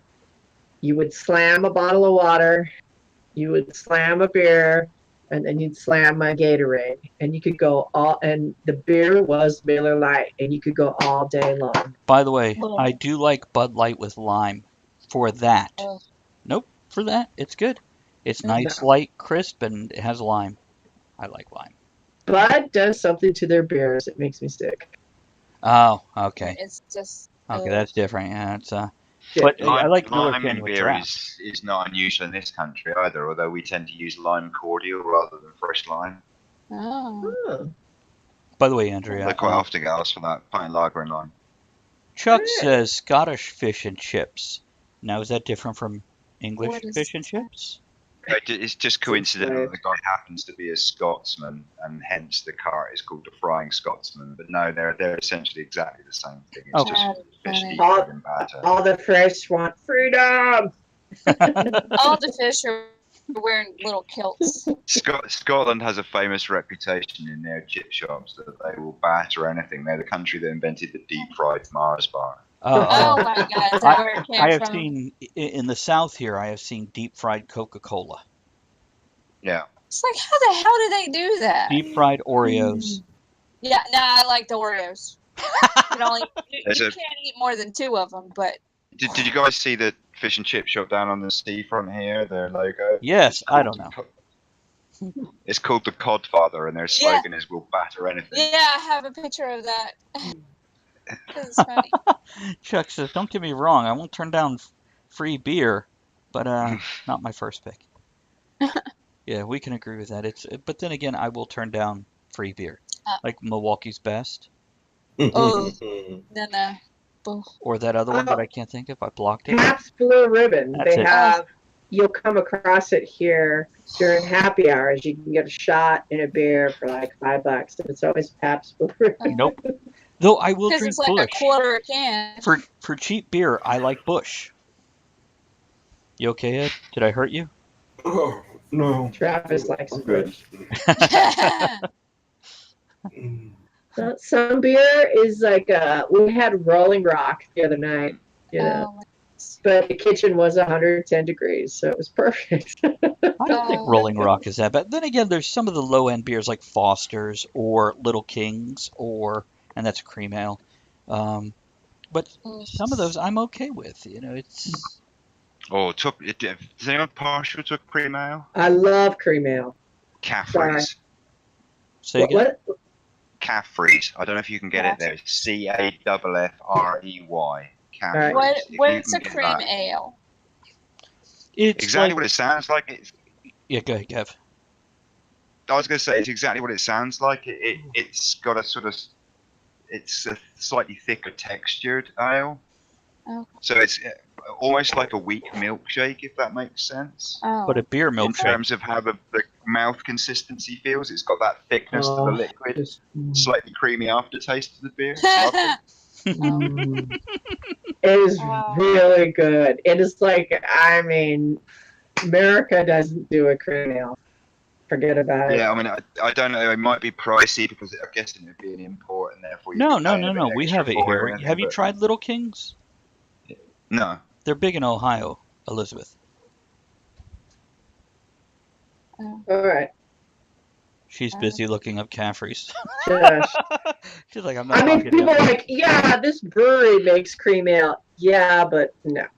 Okay. No, not yet. Not yet. Chuck Got says Genesee. And of course, there's a bunch of Bush jokes. Chuck also says deep fried butter in New Jersey. I don't know what to say. You'd think it was Wisconsin. I have seen deep fried butter here, specifically at the Oyster Festival in Urbana. Yeah. They had deep fried Reese's peanut butter cups. Yeah, I haven't tried all these things. Deep fried pickles I tried. I used to work with a chef who used to freak out the waiting staff by deep frying his own hand by dipping it in the fish batter first. I worked in a chicken place where somebody did that. Why? No, you coat it in. You dip it in the liquid, you dip it in the flour, dip it in the liquid in the flour till you have like an inch thick layer. Just of, don't. And then you put your hand in the fryer. We have a batter mix made up ready for doing battered fish and chips, and he would literally just pat his hand with a little flour into the batter, and then he'd go, "Hey," and just plunge his hand into 190 degrees. Fire. That shit. I'm talking about back in I like fried turkey. Fried turkey's really. I've never tried it. This keeps coming up as Irish ale. Is the Irish ale still? Caffrey's is Irish. It is. It's so a cream ale, but it's Irish rather than British. So it's built for drunks. Well, it was designed and brewed by the Irish, so you've got to give that some credence at least, yeah. Oh yeah. Or Yeah, indeed, that's racist. drink it whilst listening to some credence. And apparently, the biggest consumers of beer in the world is the Czech Republic. You can't be racist against the Irish unless it's 1870. Oh. I'm Irish. I look forward to Ed one day cracking an Irish joke on me, but You say you can't be racist against the Irish unless it's 1870, but pretty much any Irish person who's had to put up with the British since 1870 would disagree with you. it's I worked at the Mexican restaurant and people look at me and going, "Oh, are you Mexicans?" Because they see the mustache. I'm like, "No, I'm Irish," which is the Mexicans of Europe. And they laugh because they didn't get it because they live in Tappahannock, and I'd move on. It's You still get people funny. banging on about how terribly Britain treated the rest of the world, with like the Commonwealth and the expansion of the British Empire and all the rest of it. That's nothing. We learn all of those tricks at home with the way we treat the Irish, or treated and still treat the Irish. Oh, real quick, Kennedy says, I had a blacksmithing class for the first time this weekend, and the smith didn't stick his hand in the forge, but he made a little teeny sword, like a 3 or 4 inch sword. Out of a Kennedy, nail. when I commented, I was serious. There's a guy in the cigar group I'm in that makes these little teeny swords, and what you do when you have a cigar and it gets too short and too hot to hold, you take, I've used corn cob stickers that you stick in the end of corn cobs and hold it so I can smoke it without burning myself. So if you can make me a sword, just a standard broadsword, 3 to 4 inches long. It's just really, he made it out of a nail, he said. I thought that was really cool. Yeah, I need one of those. I need one of those because pulling out a wrought iron sword to stick in my thing, to stick in my cigar, to be clear. And we've got 5 minutes left. Let me do this. I was Guys, going to say, I have a hat pin. that would work too. Okay. Guys, the rest of this week on Talk of the Tavern, I am going to be learning to do illustrations using my art tablet and Using a few mine? programs. What? You said using mine? Mine. Oh. Not mime. Well, that's not nearly as entertaining. Yeah. You're pretty good at that, Kevin. He's really stuck in a box. Do the rope thing. He is, because we're on. Other than that, Wednesday we have Greg Chapman joining us for a good time. Kevin, if you're free Wednesday, make sure you join us, because I'd like to get you, Richard, and Greg all in one show together. All of our Brits. So. Oh, and we have Kelly Gray joining us Wednesday, a musician. Have some music from him to play. And I might be able to do that. It's about 8 o'clock in the evening, my time. Yeah. Yeah, I have to find a quiet corner of the house because my kids are here for the week. Very good. Because it's school summer holidays, but if I can find a corner away from the children. Don't forget, Awesome. 8 to 10 Eastern, every Tuesday, Wednesday, Thursday, we have role-playing games on Andrea's channel, which Elizabeth's in part of one, and it's a good time. It's just fun and silly and adventurous. And thank you, Andrea. Okay, I'm done pimping. Who are we going to raid? We got like 4 minutes. Oh, shit. Oh, let's see here. Kennedy says Paul Rodriguez does a great set on how every place has their own version of Mexicans. Okay. Let me go find somebody to raid. Ed, any closing parting words considering you're heading to work soon? Nope. You sound so tired, man. Did you get any sleep today? I got 4 hours. Nice. And then you came on the show. Good times. Yeah. That's dedication right there. And you just passed Bob. Well done. They're so funny. I found it. I found Caffrey's. It was slow because I was looking for it on tap. If I can buy it in cans, it's better. So funny. If it comes in the same cans that it comes in the UK, they've got the little widget in the bottom. Yeah. So it's almost the same as having it fresh poured from the pump. And since we're here, I'd like to just tell anyone who's out there listening, if you go to Grand Central Station, if you ever end up there in New York, there is a beer place and a marketplace and a lot of food places. It's up on the upper flight. And you can actually get beer to go. And they'll enclose it in a little mason jar with its own little koozie. That's really cool. And they'll chill any beer you buy. Be expensive. It's Grand Central Station, but they have a nice selection. Still, that's an experience right there. Yeah, they're not going to have Bud Light. So. Yeah. But it is a hole in the wall. It's tiny. It's a tiny little place. You got to find it. What's the? I'm just curious. I know we've got a couple of minutes left. But what's the score with regard to drinking in public? Is Funny. it Should vary have from been place on to last place, week. or is it? Technically, generally in America, you're not supposed to in public. You're allowed on your private property or within determined locations, which the law decides. Gotcha. Yeah. But not in front of the building when the cops come up. Not like on the post office, 12:30 at night. Keep when you're talking. on Here's the your outro music, guys. fifth beer. Have a good one. We'll catch you soon. Here's to you. Good night. Night, everyone. Night. Have a beer. Thanks for joining us in the discussion Go beer. shenanigans tonight. You are the one thing that First, makes the the show God what loves it is. Don't forget to join us at the tavern Oh, my next week. goodness. Until then, In Germany, you Have can fun, drink beer keep anywhere. learning, pretty and be much. good to one another. Now, raise your glass in good cheer. This is Enjoy the the United small States. You moments can't every do day No. and steamy dreams every night. Well, we were started by Puritans. So. Yeah. I can't hang out and talk because I have to get up very early. In a few hours. I need to finish packing. Ditto. I don't have to pack, but I have to get up early tomorrow.